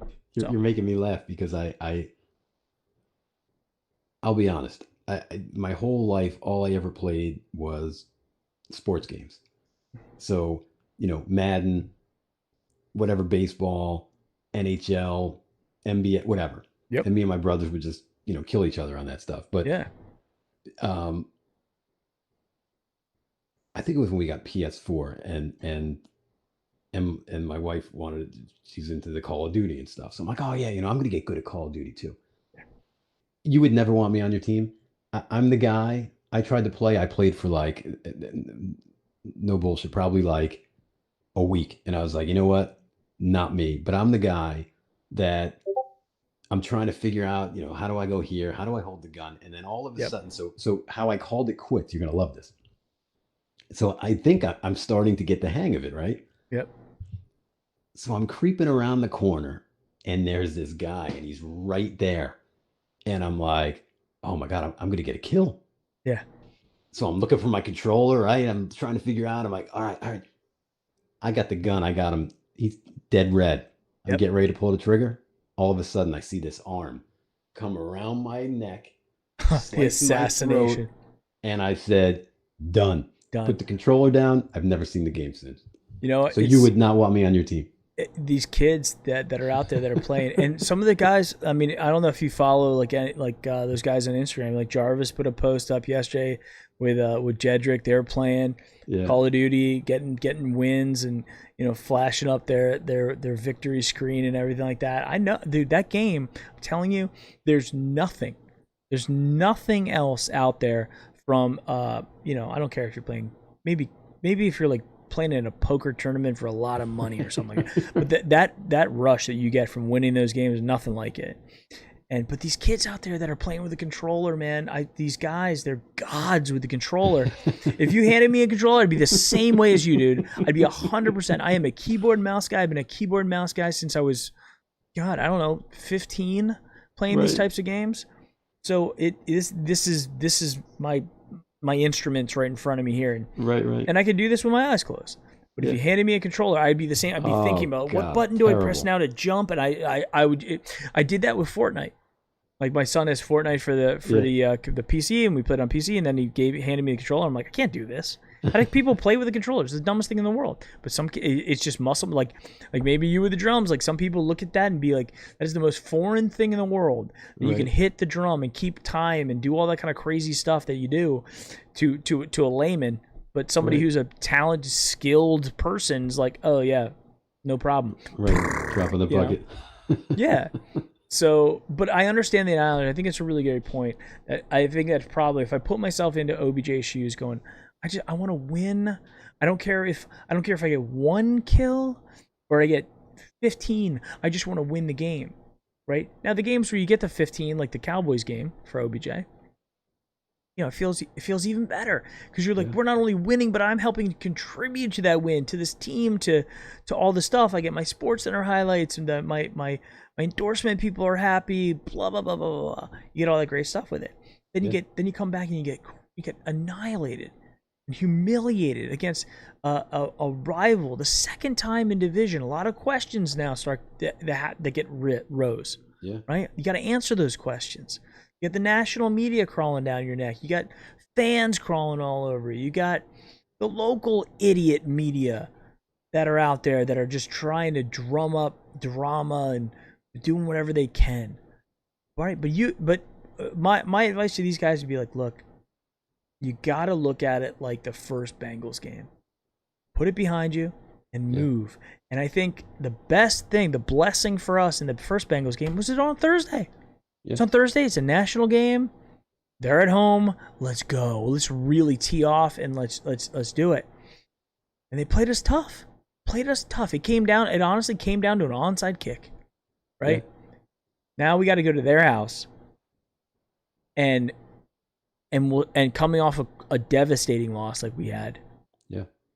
And how do we respond? How do we respond? And you mentioned it earlier in the show, but do you think that should have been something that Baker said out loud, that we're 4-2, but it feels like 0-6 around here. No, You know what I mean? I thinking no, about that all I day. really don't. Yeah, I thought, man, that's. I mean, that's so. You. I mean, so you got the quarterback that says, "Man, we're 4-2, but man, it feels like 0-6 around here." And then people are on my ass all week because I believe that the team was deflated and gave up after 10-0. I mean, he pretty much just solidified what I said, Yeah. I right? mean, on top of that, if you're the Bengals, you're going, oh, these guys they're psyched out. They've psyched themselves out already. They can't. They're not out there. I mean, it's almost like I feel like with the Browns, and I feel like with that statement and everything, Mm-hmm. the Browns put out their pictures from practice and all that stuff. But then when you see the press conferences Mm-hmm. and you read the body language, and body language is a thing. I don't care what people say. Body No, I language agree. is a thing. I It can be agree. read and deciphered I based agree on with facial exactly where you're trick. going with this. And so you're sitting there going, guys, the Browns are saying, hey, look, we got these guys like practicing indoors and doing all this stuff. It's business as usual. But then you really know what's going on, and these guys, they don't seem happy. Yep. And then Baker comes out and inadvertently confirms it. Well, maybe just advertently confirms it. 100% Right. confirms it. Yeah, it's they're basically saying like we're still we can't get these games out of our head, and that's not a good thing going into another game like that you should win. Yeah. Right? So because we were up for that Bengals game, the first one. Oh yeah. We wanted Absolutely. that one. I'm telling you right now, I'm real nervous for this Bengals game. I'm right there with you, buddy. Real nervous, dude. Right there with you. 4-3, and then we have a dangerous Raiders team coming in right before the break. Then we got the Texans, who have been off to a terrible start so far. But Eagles coming in. then you down got the road Eagles. there. Then Yep. you still have a Jaguars team who hasn't given up. They don't have the talent there, but they haven't given up. Then you get Yep. the Titans, who are a Super Bowl contender. Then you get the Ravens, who are a Super Bowl contender. Then you get the Jets and the Giants. Yeah. Right? And Got then to you get take the care of Steelers. business. Have to win the games that, as us as fans, look at the paper and go, this should be a W. You got to win those games. Yeah, looking at the Raiders right now, the Raiders are 1-2, 2-1, 2-2, 3-2. Right? They lost to the Patriots. Yep. They lost to the Bills. And they beat the Chiefs. So they have the Bucks in Las Vegas this week. Right? Yeah, I mean, those It's young gonna be an interesting receivers, they started stepping up, playing well. I mean, you know what you got in Josh Jacobs. Yep. If you got Waller, who's a tremendous tight end. Derek Carr is always, I'd say, consistent. He's not gonna wow you all day long. I mean, he'll have a game like that here and there, but I mean, he's like steady Eddie. And that defense has played pretty good. It's funny because we when Mike Mayock took that job with Gruden, Mm-hmm. those first couple drafts, like they were picking guys and you were like chuckling. And then it turned out that they actually knew what they were doing, and we're over here chuckling, and those guys actually turned out to be some pretty nice players. And you look at Derek Carr. I mean, Derek Carr is he is not a winning quarterback. Now, Career 42, 57-0. imagine putting them on this team with our weapons. He's gonna complete 68 to 70% of passes, and maybe that's all you need. Yeah, I mean, he it's funny because he's the Right type now he's of, at I mean, he would, 73% completion Yeah. percentage this year. he'd be a game manager, 73%. but the kind of game manager that could step in the pocket and take shots. Baker's completion percentage this year is 60%. It's almost like, and look, I mean, I'm a short guy, so I mean, I'm 5'9". Leading the league, Derek Carr. So, I can't get away from this. so I you know, I understand the plight of the short guy, but Wait, did you say you're 5'9" in short? Yeah. I feel like 5'9" as well. I feel like 5'9" is average, man. I don't all think right, it's we're short. average. We're not average. short. But Short to be like 5'3".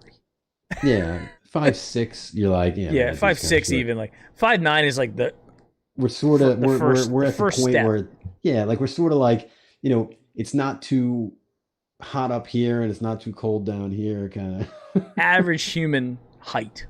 Right? But I feel like in China we'd be giants. Yeah, we would. Yeah. but I feel like every guy that we've taken has either been a little quarterback or a Brandon Weeden, 50 years old and gets stuck under the flag. Like, hey man, think about this. You look at that Brandon Weeden year. Let's go back to that for a second. Let's explore this for a moment. And that the QB controversy at the time is the two quarterbacks that we're probably gonna have a chance to get would be Weeden or Tannehill, right? Yeah. Didn't they come out the same year? I think they might have. Go look at who was the top pick that year. Feel like it was a defensive player. Because that was the year that we moved up and took Richardson. Right? Okay, Richardson so Tannehill went eighth overall. That was the 2012. Okay, we did take Trent Richardson. Right, he was third, and then Weeden was 20-something or whatever. And then Weeden was 22.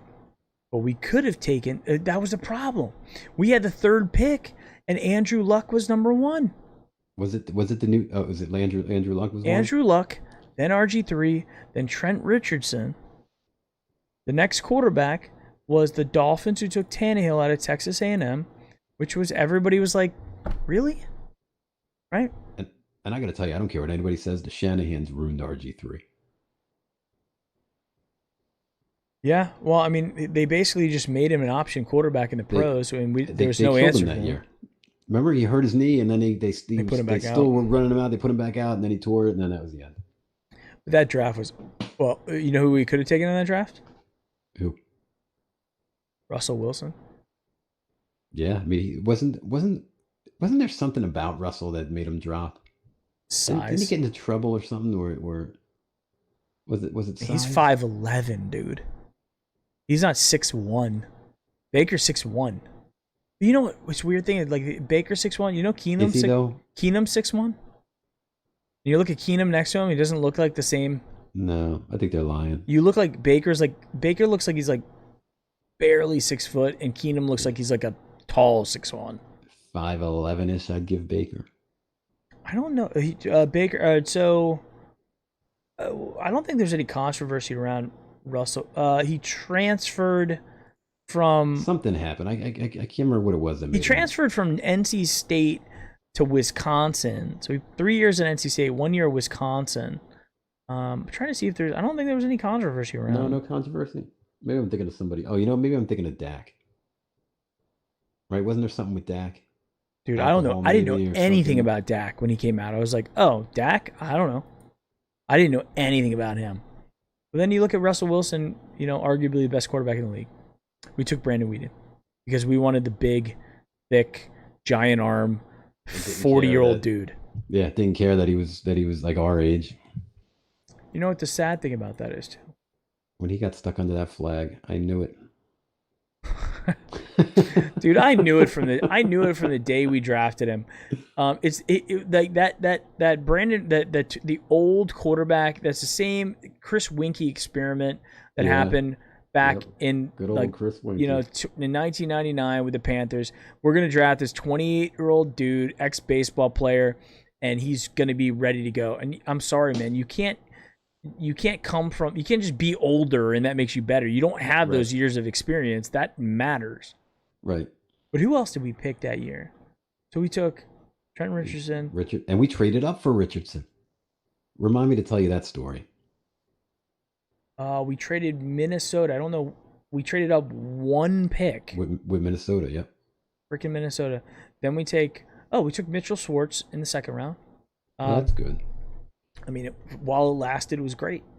Would you say that the biggest setback had to be, in my eyes, was the Gilbert Manziel draft? Um, yeah, because we bombed on both of those. Yeah, like how that, I mean, talk about, I mean, don't get me wrong. I mean, it's been a dumpster fire for much of my adult life, but that I feel like that draft was like, I remember when we took Gilbert, and I kept thinking to myself, like, who the hell is this guy? Dude, we could have had Kirk Cousins in that pick. We could have had Nick Foles in that draft. We could have had Russell Wilson. Instead, we took John Hughes, defensive tackle out of Cincinnati, Mitchell Who? Schwartz, who's never made a Pro Bowl, but a very adequate. I mean, I don't think Kansas City's Right. upset with him. Brandon Whedon and Trent Richardson. The Manziel, Gilbert. I knew Gilbert. Let me see, Johnny. Let's look at Johnny Manziel draft. I'm just curious about it. So that was 2014. God, I did a draft analysis where I went back and looked at all these, and it was just really terrible. Did we get Batonio this year, or was he a rookie in 2016? I think it was late. Yeah, I think it was later. All right, so let's go back and look at this. We take We take Justin Gilbert with the 8th pick.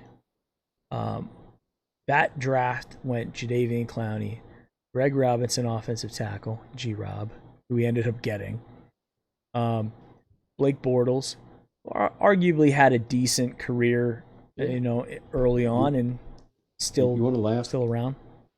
I went to see, my wife went to Temple, and we went back to, I don't remember what it was, some sort of event. It wasn't homecoming or anything, but it was something along those lines. But anyway, they played. What was it? Was it UCF that Bortles was from? Yeah. Yeah, and he threw a touchdown in the corner of my end zone.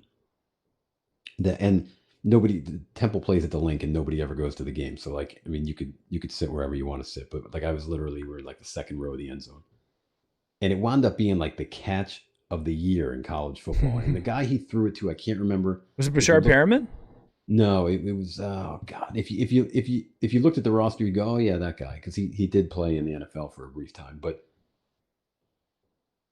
Blake Bortles and he was playing against Temple, but man, you could just tell that he was a man among boys in that game. Temple has a way of doing it. I saw Virginia Tech play Temple in 1999 when Mike Vick was on the team. Yeah. It was like the Flash, right? Playing against like a bunch of random kids. Yeah, I mean, Michael Vick was really he only ever made it to third gear and was still like right, and still like this. Dude, looking at that draft, instead of Justin Gilbert, let's just take the next 1, 2, 3, 4, 5, 6, 7, 8, 9 consecutive picks after Justin Gilbert all made the Pro Bowl at least one time. Anthony Barr, linebacker, don't know much about him.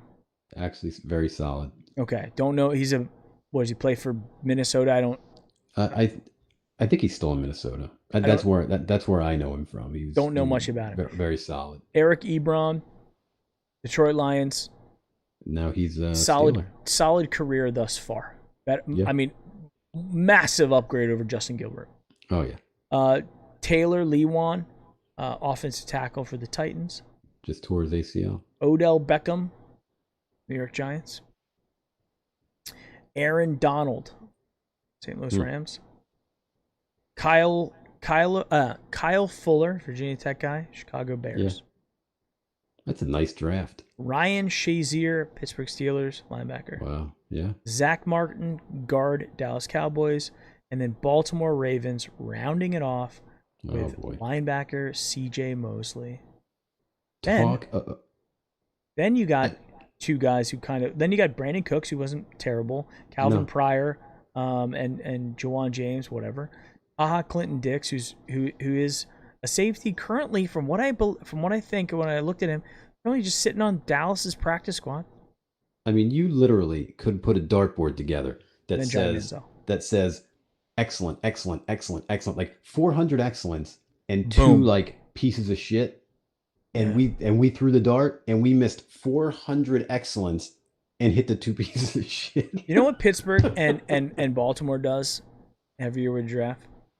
And listen. The picks, not the guys. Right. You know what Baltimore and Pittsburgh do every year in the draft, it seems? They don't care. What Mel Kiper says. Yeah, I agree. They don't care what Rich Eisen says. They just draft the guy that's gonna be real good. Yeah. You know? And have the nucleus in place to be able to just do it. Yeah. And they have the coaching in place to do it. One of the things that stood out to me about the Pittsburgh game is when they kept talking about some of their assistant coaches, just how, again, consistent those assistant coaches are, how experienced those guys are. You don't stay around the league like that unless you know what you're doing. And we had a problem. We could have Teddy Bridgewater went 32nd overall first round draft to Minnesota Vikings. You remember, wasn't that the year? Went in that draft with Manziel. That's right. Wasn't that the year, Mike, that they had put the search team together or whatever it was that to, you know, talk about that company that helped them figure out who the best quarterback would have been in the draft, and it turned out to be Teddy Bridgewater, but then they went a different way. Do you remember that? I think I didn't know that they went with outside consultants to like help them figure out who the best quarterback was going to be. Yes, you know what it was, and correct me if I'm wrong. It was Lombardi and Banner that hired the outside search firm. They found that Teddy Bridgewater would be the guy, and then those guys got fired. Almost 100% positive. Man, Teddy Bridgewater that year was so... I mean, his pro day was the worst pro day in the history of pro days. Sort of like Lamar's. Well, actually, I should say that wasn't Lamar's pro day. He was throwing the ducks at the combine. Yeah. I mean, it was like... That's where everybody's like, this guy's a running back. Yeah, when he was throwing... I mean, all you needed to hear was someone say, pull...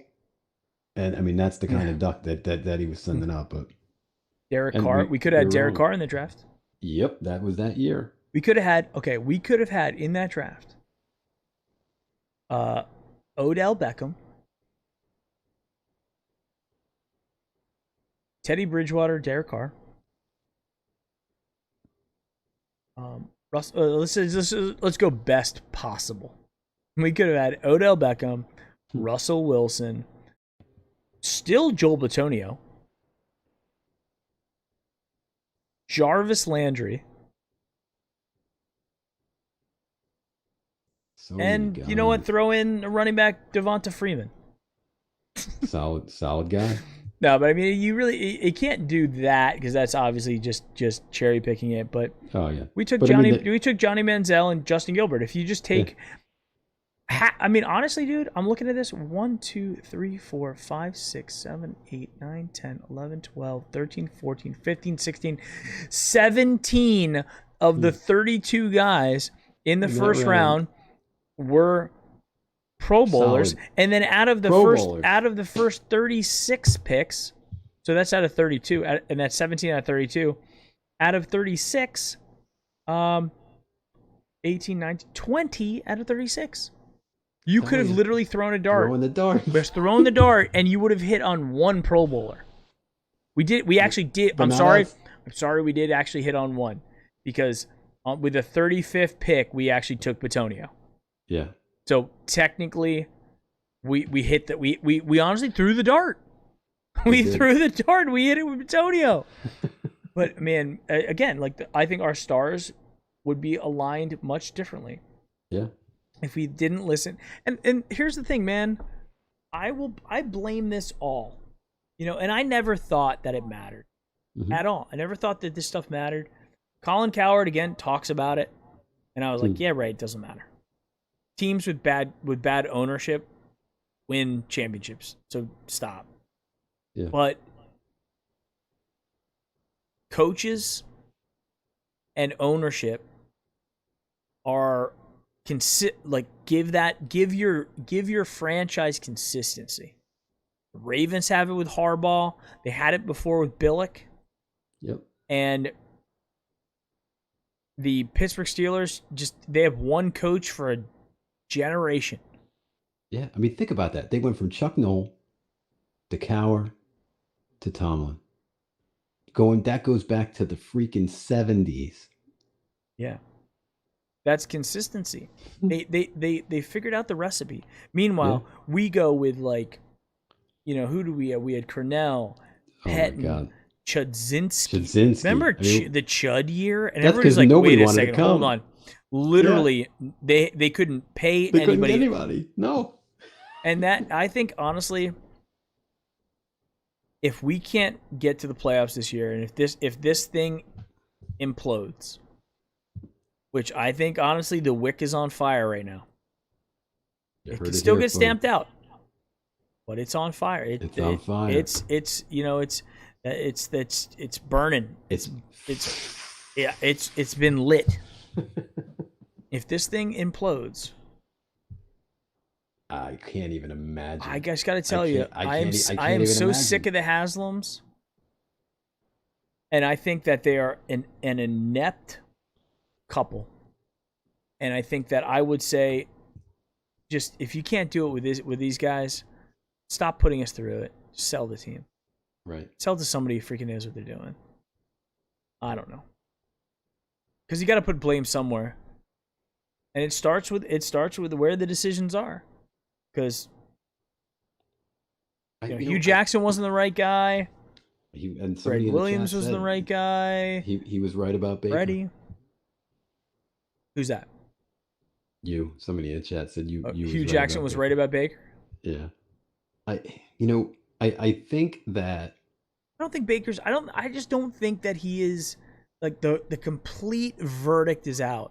I think if you look at just the Baltimore game and just the Ravens game, throw him out. Just run him out of town with pitchforks and torches, right? But if you look at all of them, I mean, you and I have talked about it quite a bit. Where is he? Looking like we got the good Baker this game. This is really good. And then he has a really bad one. It's like, oh, we're again, we're looking for this. We're looking for the consistency. We're looking for that. We're looking for the Rodgers. We're looking for the Tom Brady. And I know that's asking a lot, right? I get it, but it's the consistency there. Yeah. And it's not asking too much. Find the. Like you look at those film and in those games that he won against the lesser talented teams, and he said it in the press conferences. Stefanski has said it in the press conferences, but I mean, I could show you 5 or 6 plays that he left on the field that if he connected, they would have went for big plays. He just doesn't see them. Yeah, well, and then you go back and you look at you go back and you get to the old days, the Kosar years, and he could the accuracy that he had with that funky delivery. Yeah. But he had the size. Bernie Kosar's a big guy. Have you met Bernie? Have you stood next to him? Yeah, big guy. Big dude. And and that's funny. You bring up another point. I mean, you look at. I mean, there was that pass to OBJ when I think the score wasn't totally out of hand yet, but OBJ had he had at least 2 or 3 steps on that guy on the boundary there, and Baker just sailed it. You know what I'm talking about? Yeah, going right to left. Yeah, I mean, he's just when the pocket is a little dirty and you can't see that well, he doesn't drive the ball and he floats it, and now he's injured.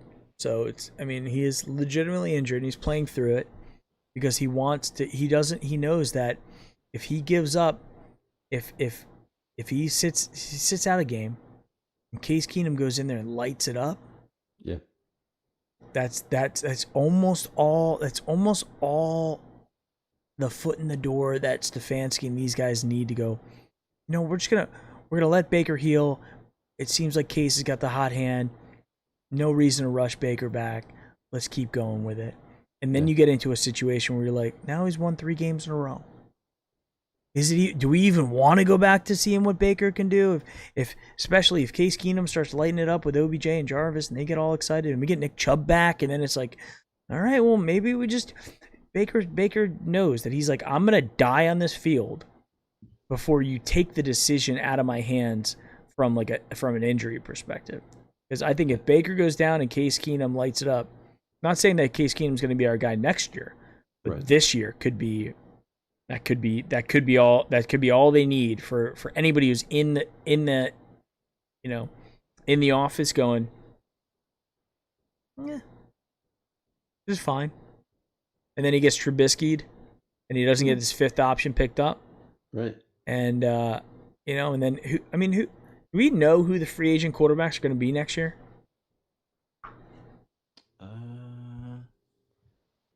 Free agent. Well, unless they franchise Dak, NFL QBs, his contract's up, right? 2021. But I mean, he'll be too expensive. But he is. Dak would be there. I'm looking to see here anybody who's worth it. Jameis, Cam Newton's on a 1-year. Fitzmagic's there. Nobody's excited me yet. I mean, what about Fitzpatrick? Nah, he's an old journeyman. What's Case Keenum? Case Keenum's been on like 8 teams. If you told me bring Tyrod back, if you told me that somehow, some way, right, that we would be able to get up into the top 10, top 5, and one of the quarterbacks was at play. One of which quarterbacks does that play? I mean, probably one of one, or one of two, which would be Justin Fields, because nobody's letting Trevor Lawrence go. Trevor's gone. So you figure Justin Fields will go in the top 5. There's always that other guy. It's 1 and 2, man. And I think Justin Fields is honestly, he might be the better pick. He might be, but he's also a little bit more raw. Yeah. Trevor Lawrence is. So let's say for the sake of saying it, let's say Justin Fields could go. Let's say he's going to get picked 5, and we could find a way to get to 5, right? Okay. And we get him. Then if you said to me, go get like a Fitzpatrick, or I got to tell you, I mean, I've heard little rumblings here and there, and somebody just said it in the chat, but I've heard little rumblings that Matt Ryan is he may be on the block, and there could be interest. So if you were able to go out and get a Matt Ryan at the trade deadline and then let Baker develop a little bit more, or at that point you're able to get up in the draft and you get somebody like a Justin Fields, I mean, then that's not too bad. But I mean, going out and getting like a Fitzpatrick or a Matt Ryan is obviously, as you know, and you would agree, it's not a long-term plan. But I mean, could you imagine a Matt Ryan in this offense? No. I mean, yes, I could. I mean, I think this would go back to what we talked about earlier, right? In terms of, would you take a quarterback with tread left on the tire? We were talking about Aaron Rodgers, but let's just shift gears to Matt Ryan. Matt Ryan's 35 years old. Yep. Right? He hasn't had any major injuries that I know of. Yeah. Been playing in a dome for a long time. Yeah. Also played college in Boston. He from Pennsylvania. He's obviously it's not like he's never been cold. Right. He can play. And he's got the glove, so he's already got that taken care of. And he's got that. So, but you got to look at it. You take a guy like Matt Ryan, who is, one of the top. Like, he would fit. He would fit with Stefanski really well. He would. Consistent, big, good decision maker, experienced. Massive upgrade over Case Keenum. If we had Matt Ryan as a backup quarterback right now, oh, he's already playing. People would be like, "Why is Matt Ryan not playing? We've seen enough. We've seen enough." He's already. I mean, he just threw 5 touchdowns last week, and I mean, Julio's playing on one leg, and Calvin Ridley's having a surprisingly quiet, amazing year. Yeah, he is. Trevor Lawrence is going number 1 easily. Justin Fields most likely going number 2. 3 the latest, I'm sure. Right. Yep. And then you got the other guy, Trey Lance. North Dakota State. Yeah, and you know what? That's the guy that I was thinking that, like we were just saying. There's always that one guy like that comes out of nowhere, like the Carson Wentz's of the world, or the Josh Allen's of the world. Yeah. It's just, what's funny, Mike, is it's not a, and I think some people think like it's a cliche, but it's not. I mean, you play in Northeast Ohio. You play 8 games on the lake. You travel a short distance down the road and play 2 games. Then you go down in nasty weather still in Cincinnati. And then out here, it gets raw. So just go out and get the big quarterback and call it a day. Stop getting these little guys that... Yep. And if you're going to get the little guy, can you make sure that he's a fast little guy? Like we have like the stuck in second gear version when it comes to running of Russell Wilson. Yeah. You know what I mean? Like there's no, like you can't even, the only thing that his legs do are extend plays for a little while, but they don't scare anybody. You either got to get yourself a Roethlisberger type guy. I mean, Dalton was a big guy. I mean, not tiny, not huge, but I mean, I wouldn't say Dalton's a small guy. Dalton was a funny story though when you think about it, because what always intrigued me about Dalton was he was the guy that they at the combine that they don't really think much of, and he's the guy that like throws the balls to all the receivers. You know what I'm talking? You remember that? Yeah. And the Bengals just happened to be running that combine that year, and they saw something in him, and I mean, he had a solid career. He's a Justin Fuente guy out of Memphis. You know who's really kind of interesting to me? That's going to come out that's going to be well, I mean, right now, who knows what's going to be at the end of the season? Kind of like Joe Burrow. Joe Burrow, they were saying, was going to be a 7th round pick at best. Yeah. Going into his senior year. Yep. Okay. You know who's interesting to me in college that I think, again, I don't know. I don't know where we're going to be. Yeah. I just don't think that we have the luxury to spend time developing a quarterback who's not pro ready instantly. Trevor Lawrence, blue chip. Yeah. Go. And even then, with Trevor Lawrence, I don't think unless you're putting Trevor Lawrence on a team like Pittsburgh, right? I don't know if you throw him into the fire. Yeah, I mean, you put Trevor Lawrence on the Jets. Yeah, why? The kid's gonna get lit up. Yeah, why are you gonna do that to him? I mean, you got Mickey Beckham, but then I mean that's where it ends. If he's healthy, right? But the guy that I have a little bit, I want to keep an eye on is the kid from Florida, Kyle Trask. Yeah. 6'5", 240. 14 touchdowns, 1 interception. I mean, like, whatever. It's college, right? I mean, these are like some of these guys that are just backyard football type stats. You know what? 6'5", 240. That's a guy who can bang in the AFC North. Yeah. Give me big, strong arm, can read a defense. I'm all in. Accurate passer. Yeah. You give me that guy. But, I mean, like, if you look at that year when Baker came out, I mean, people were talking about Josh Rosen. Maybe it's going to be Rosen. Holy crap. Dude, if it would have been Rosen, we would have lost our mind because Rosen couldn't make it in Miami or in Arizona. No.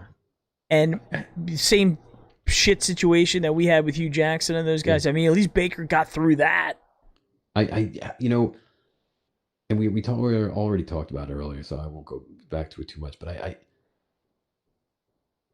I just did not like Baker coming out in that one read offense.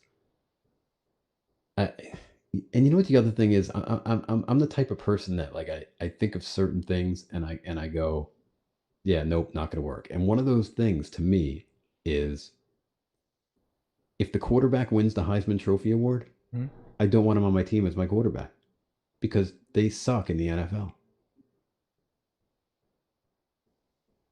Yeah, historically they haven't done well. They haven't done well.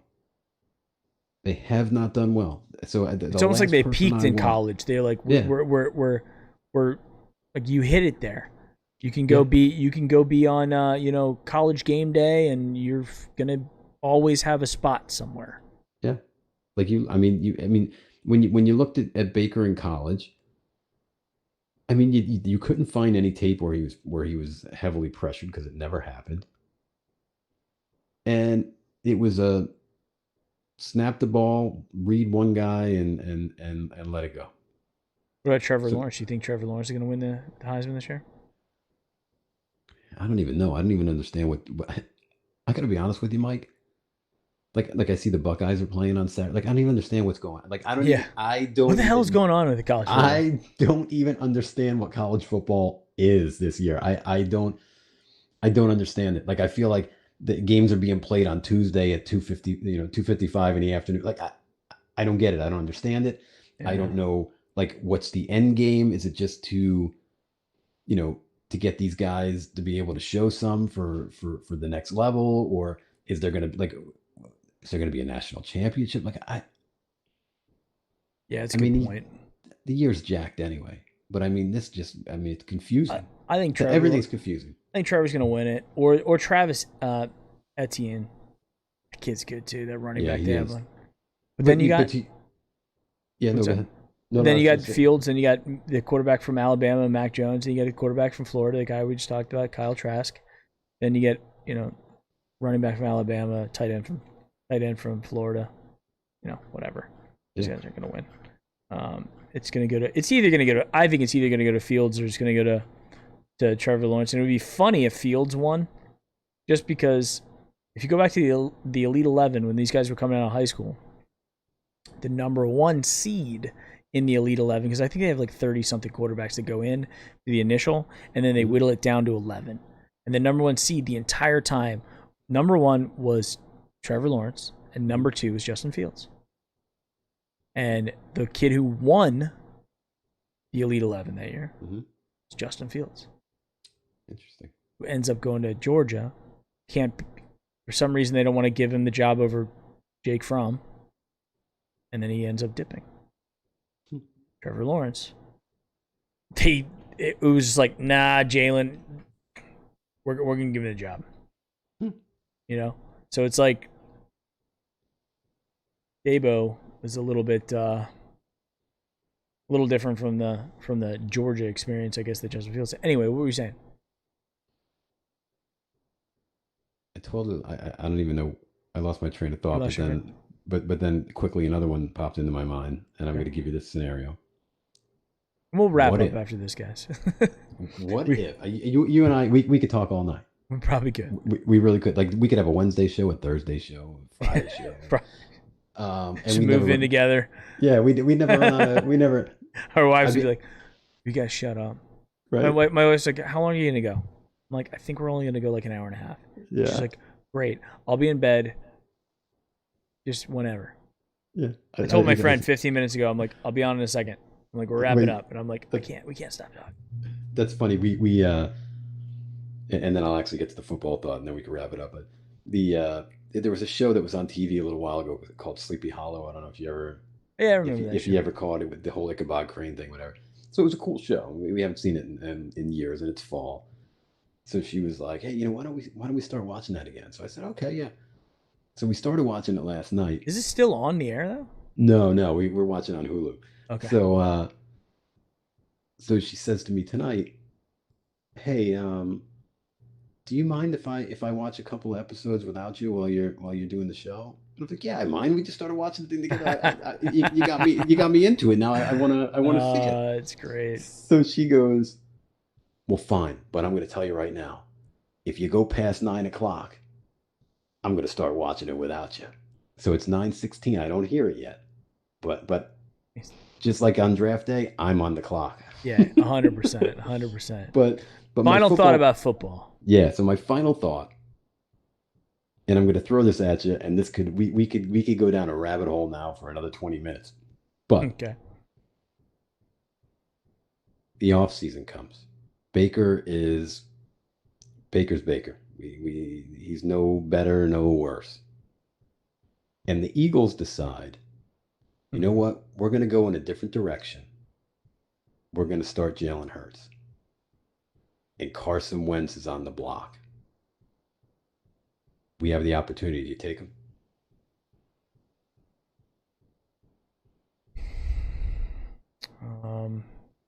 I got you speechless here. I'd like to know what the chat thinks too. But I mean, I think there's a lot of Lance Nix wants. Can you give a shout out to the live chat? Yes, I'm gonna give out some shout outs before I go. I'll give a shout out to all the guys in chat, guys. And I apologize that we've been on a roll here, so I haven't had a chance to really. But I see you guys chatting, so you guys are. Oh yeah.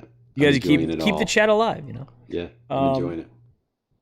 I think it would come down to a couple things. I don't think the Eagles are going to go off of Carson Wentz. I don't just either. really don't think that's going to happen. I think they got too much invested in him. The chat hates it. The chat hates it. Yeah, I don't think. Yeah, Carson Wentz is an injury. You know, he's got injury issues. Can't seem to keep him on the field, and that's why they drafted Jalen Hurts. It's not because they didn't have faith in Carson Wentz. It's just they needed a backup plan. Because they don't want that. I mean, they won the Super Bowl with a backup plan, so they know how important that is, right? And God knows, I mean, Carson Wentz won.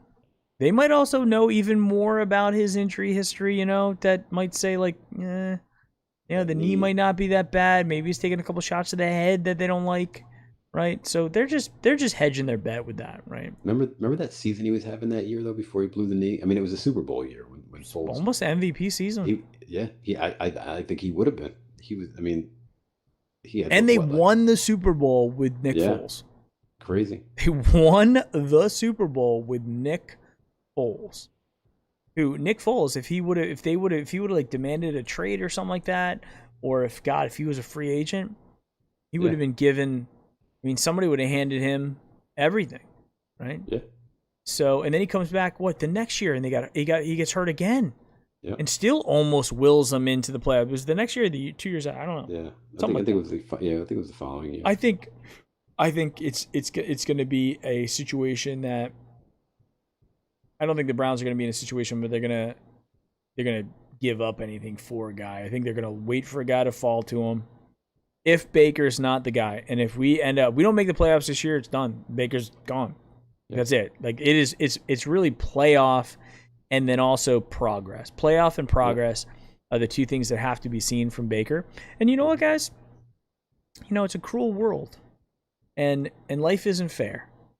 And in any job, I don't care what you're doing in your job other than maybe minimum wage nothingness. And even in then, if you have a good manager, you're giving people reviews and you're telling people what they need to work on and where are your goals and objectives. And then you reevaluate that throughout different periods of time throughout the year. And so if they're setting goals for Baker and they're saying this is your goal, this is your macro goal, this is your micro goal, and blah, blah, blah, blah. And if early in the season, Kevin Stefanski saying Baker's doing everything we asked him to do. Right? Yeah. That means he's checking the boxes on that performance plan that we talked about. I remember you were telling me about this. Yeah. It didn't make me feel like he's like, dude, Baker's my guy. I'm gonna die on this hill for Baker. Yeah, I remember you said that because I felt the other way and you felt that way, and it's starting to look like what you were thinking. Just a feeling. Yeah, no, I think your feeling's right. So I think when the story of this season is going to be written eventually, it will be that this like everybody said, this is going to be the prove it year for Baker. Yep. And we'll see right now. We had um, some issues early on in the season. Seemed to have overcome that adversity. Now we have new adversity. Can he use the Bengals again? I'm telling you right now, guys. I'm nervous. Like I said, I'm telling you right now, guys. I agree with you. Clip it. I'm telling you right now. I'm very nervous about Sunday. I'm with you. Because I feel the team, when you are 4-2 and still very much in the driver's seat for playoffs, and very people right now. Jarvis Landry hasn't caught a touchdown. No. It's interesting. He has not caught a touchdown yet. Jarvis Landry. Okay? Yeah. So Nick Chubb's hurt. He ain't there. That one consistent rock of like, hey, I need 3 yards, I'm going to break you off 27. Yep. It's not there. Not to say that Kareem Hunt can't do it, but like Kareem Hunt and Nick Chubb make each other. It's like, you know, having Mike Stanton and Aaron Judge back to back. They make each other better. Yep. So this is a prove year for Baker. And if it comes down and he's like, hey, he throws 25 touchdowns, 23 interceptions, that's gonna be it. He'll get Drew Brees'd, and he'll be able to decide if he can hook up with a Sean Payton like coach out there somewhere. He can turn him, you know, some coal into a diamond. Then maybe he does, or maybe he doesn't. Yeah, and I think that if he does get jettisoned, that his demeanor turns off a lot of people. I think yes. The intangibles don't outweigh his personality, his persona. I think, like, if you look at Baker Mayfield, here's my last thought, my last observation. Okay, and here's and this, we're going to go real deep into psychology here, okay? Boom. But you look at guys like Jedrick Wills and Harrison and Jarvis. I can't remember who else they were playing with. See those guys all firing up the war zone, playing together, having a good time. And then you see Baker when he does it. When he goes and he's playing in these, and Baker's not a bad player. I mean, he's a controller player, but he's not a PC. He's not a PC player. A lot of these guys are controller players. I'm not saying that's bad. Some of the best players in the world are. The Call of Duty pros are all controller players. But what I'm saying is, like, he can mash. He's decent. He's a decent player. When he plays Warzone, he's playing with Mark Andrews. He's playing with his college buddies. Lead me to believe, and I know, just in my life, when I'm ever in a situation where I'm like, I don't know if I feel like I fit in, or if I'm instead of going to hang out with the guys at work, I'm going to hang out with my friends that I used to, you know, my old job. You know, when I see all these other guys kind of getting together and really, you know, feeling like they're part of the team, and maybe you're not. I'm thinking maybe he doesn't have a best friend. You took this to a really deep. I mean, you called it. You called the shot, and then you went there. Just saying.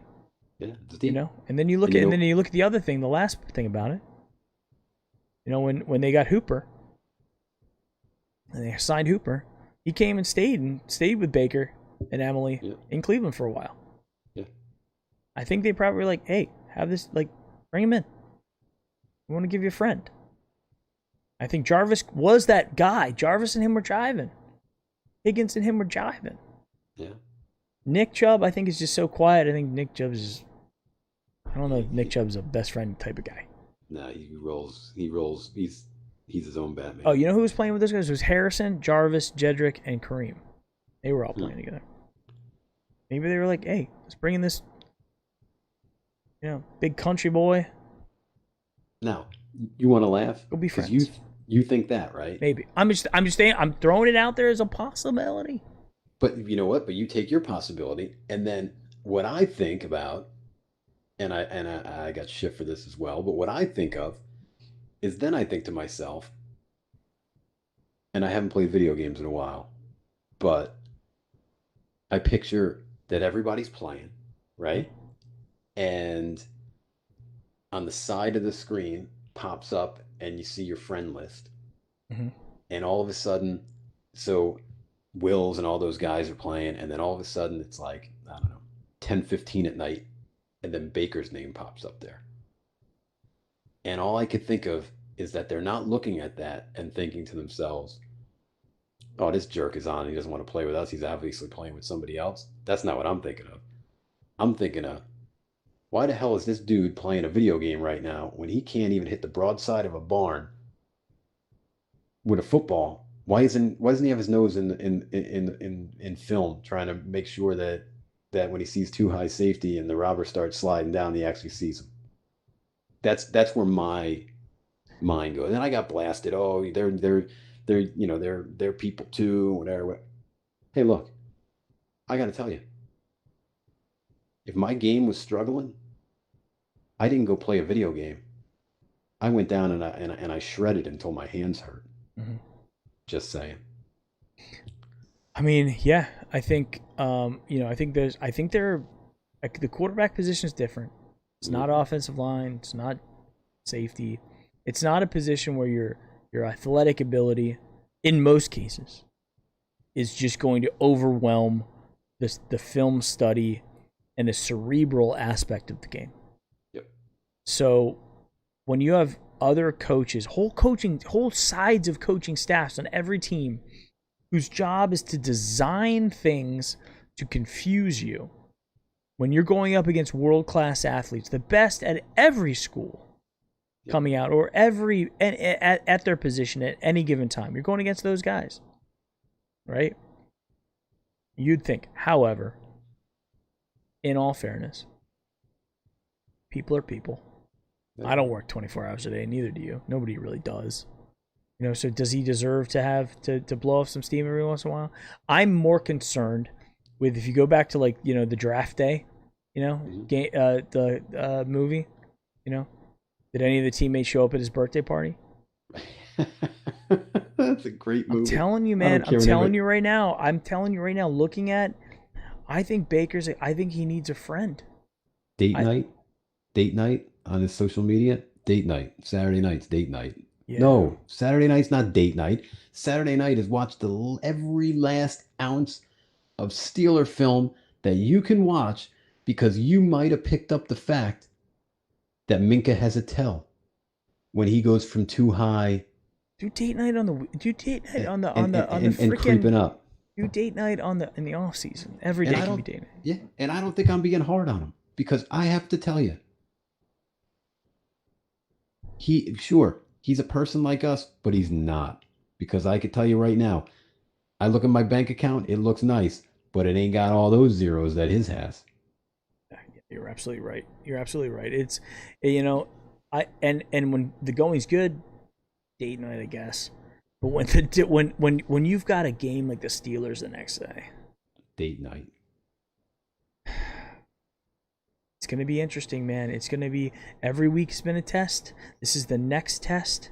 And this is on the coaches too. This one is really, can you motivate? And that was one of my biggest concerns about Stefanski. Wasn't his thinking ability or game planning ability, although some of that, you could argue, has been a little bit shaky as well. But it's more about, does he have the ability to go into a huddle at the beginning of the game, just like Marty used to, and just tell everybody that there's a gleam, and get everybody excited about the gleam, and that type of thing. The Bill Cowher who just sit there and go with the big chin and breathe out all the exhaust fumes coming out of his face. Those guys these are big guys. They do that. I don't see that. I see Stefanski as being the chief financial officer at your company, not the chief marketing officer. Right. With a little Jedi. We'll see, man. We'll see. So far, some of those big home run plays that he's called have worked. Some have turned into getting our punter injured. So we'll see what happens. Right? Are you laughing at the chat too? Oh no, I wasn't looking at the chat. Max has me laughing here on the left. Max Nikolenko. Oh my gosh, guys.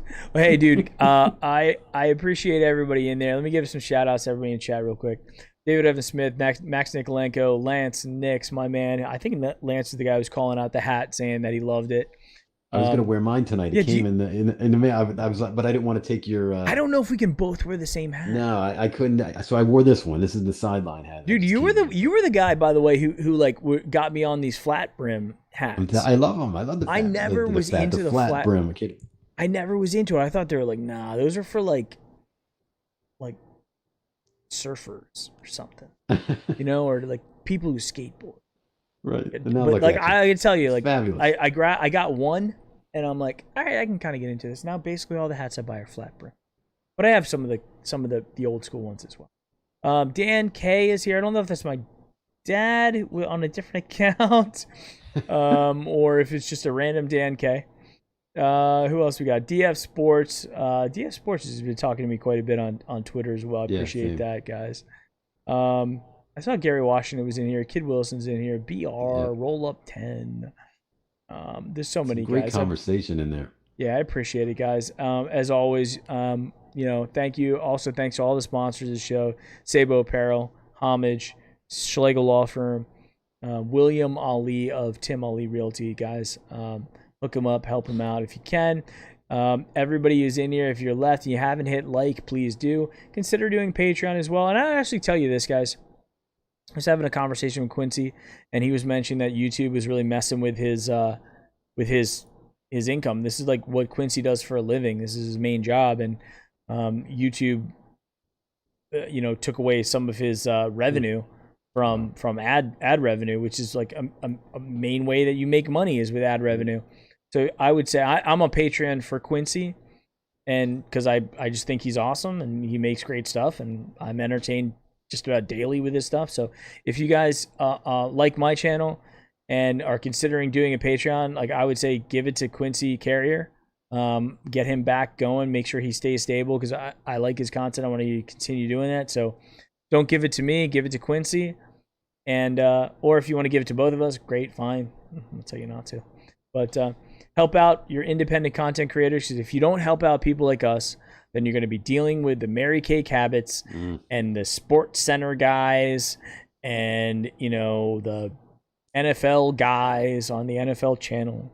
So hook up your independent content creators. And Mike, I appreciate it, man. This is third week in a row. I love it. I think we probably could talk for another 2 hours if we wanted to. Oh yeah. But is it Wednesday again? Hopefully it's a good conversation Wednesday, or I mean, it's going to go one or two ways. Man, I got to tell you, I'm glad that we do this on Wednesday, because as you were saying, we were texting during the week or on after the game. Yeah. It was by halftime. I was like, I don't know what to say. I don't know what to say. I was so depressed. Yeah. I wasn't angry. I was just depressed. My dad was depressed. It wasn't easy to do the post-game show. It's great doing the post-game shows when we win. There's nothing better than doing post-game show. Sharing that with the Browns fans. But the post-game shows are always a drag when we lose, which is kind of interesting. It seems like the pre-game shows are getting a lot more views than the post these days. I was so depressed on Sunday. The two of us were. I mean, because we had our 4 happy weeks. Yeah, 4 happy weeks in a row. It was terrible. We ate dinner, looking at each other like, God, this feels terrible. And then I think, how did we do it when we were 0-16 and 1-31 or whatever? Oh, Jesus. No, I mean, the way that we did it, it was. I remember when those games were going on. I still watched everyone. Yeah. Except for when we quit. When I was like, oh, we're not even trying. Then I would just, third quarter, we quit, and I'd be done. I wouldn't watch the second half because I just couldn't handle it. I could not handle it. So, all right, guys. Appreciate it. Thanks for all the love. Do your thing. Hook everybody up. Follow Mike, Bonzo1273 on Twitter. Talk to us on Twitter. We'll see you for the pregame show at 11 a.m. on Sunday, because it is a 1 o'clock game. I believe it's a 1 o'clock game. Yeah, I'm pretty sure it's got to be. We'll see you at We'll see you at 11 o'clock on Sunday. Get the party going. Hopefully, we turn this thing around, guys. Because if not, Man, Mike, next Wednesday is gonna be tough. Wednesday. Today was panic or chill. I can't even imagine It will what be. Wednesday. Yeah, It'll I don't be even want to. panic confirmed. Yeah. There's no chill. There's no Code chill when red. you lose to the Bengals after getting annihilated by the Steelers. But No. let's see. Hopefully, we come out strong and we just shake it off. We'll see what we do. If we do, faith will be restored, and I think that we'll have a chance to continue going. But if not, guys, buckle up. That's it. Buckle up. All right, guys. Thank you very much, and we'll talk next week. Sounds All good. right.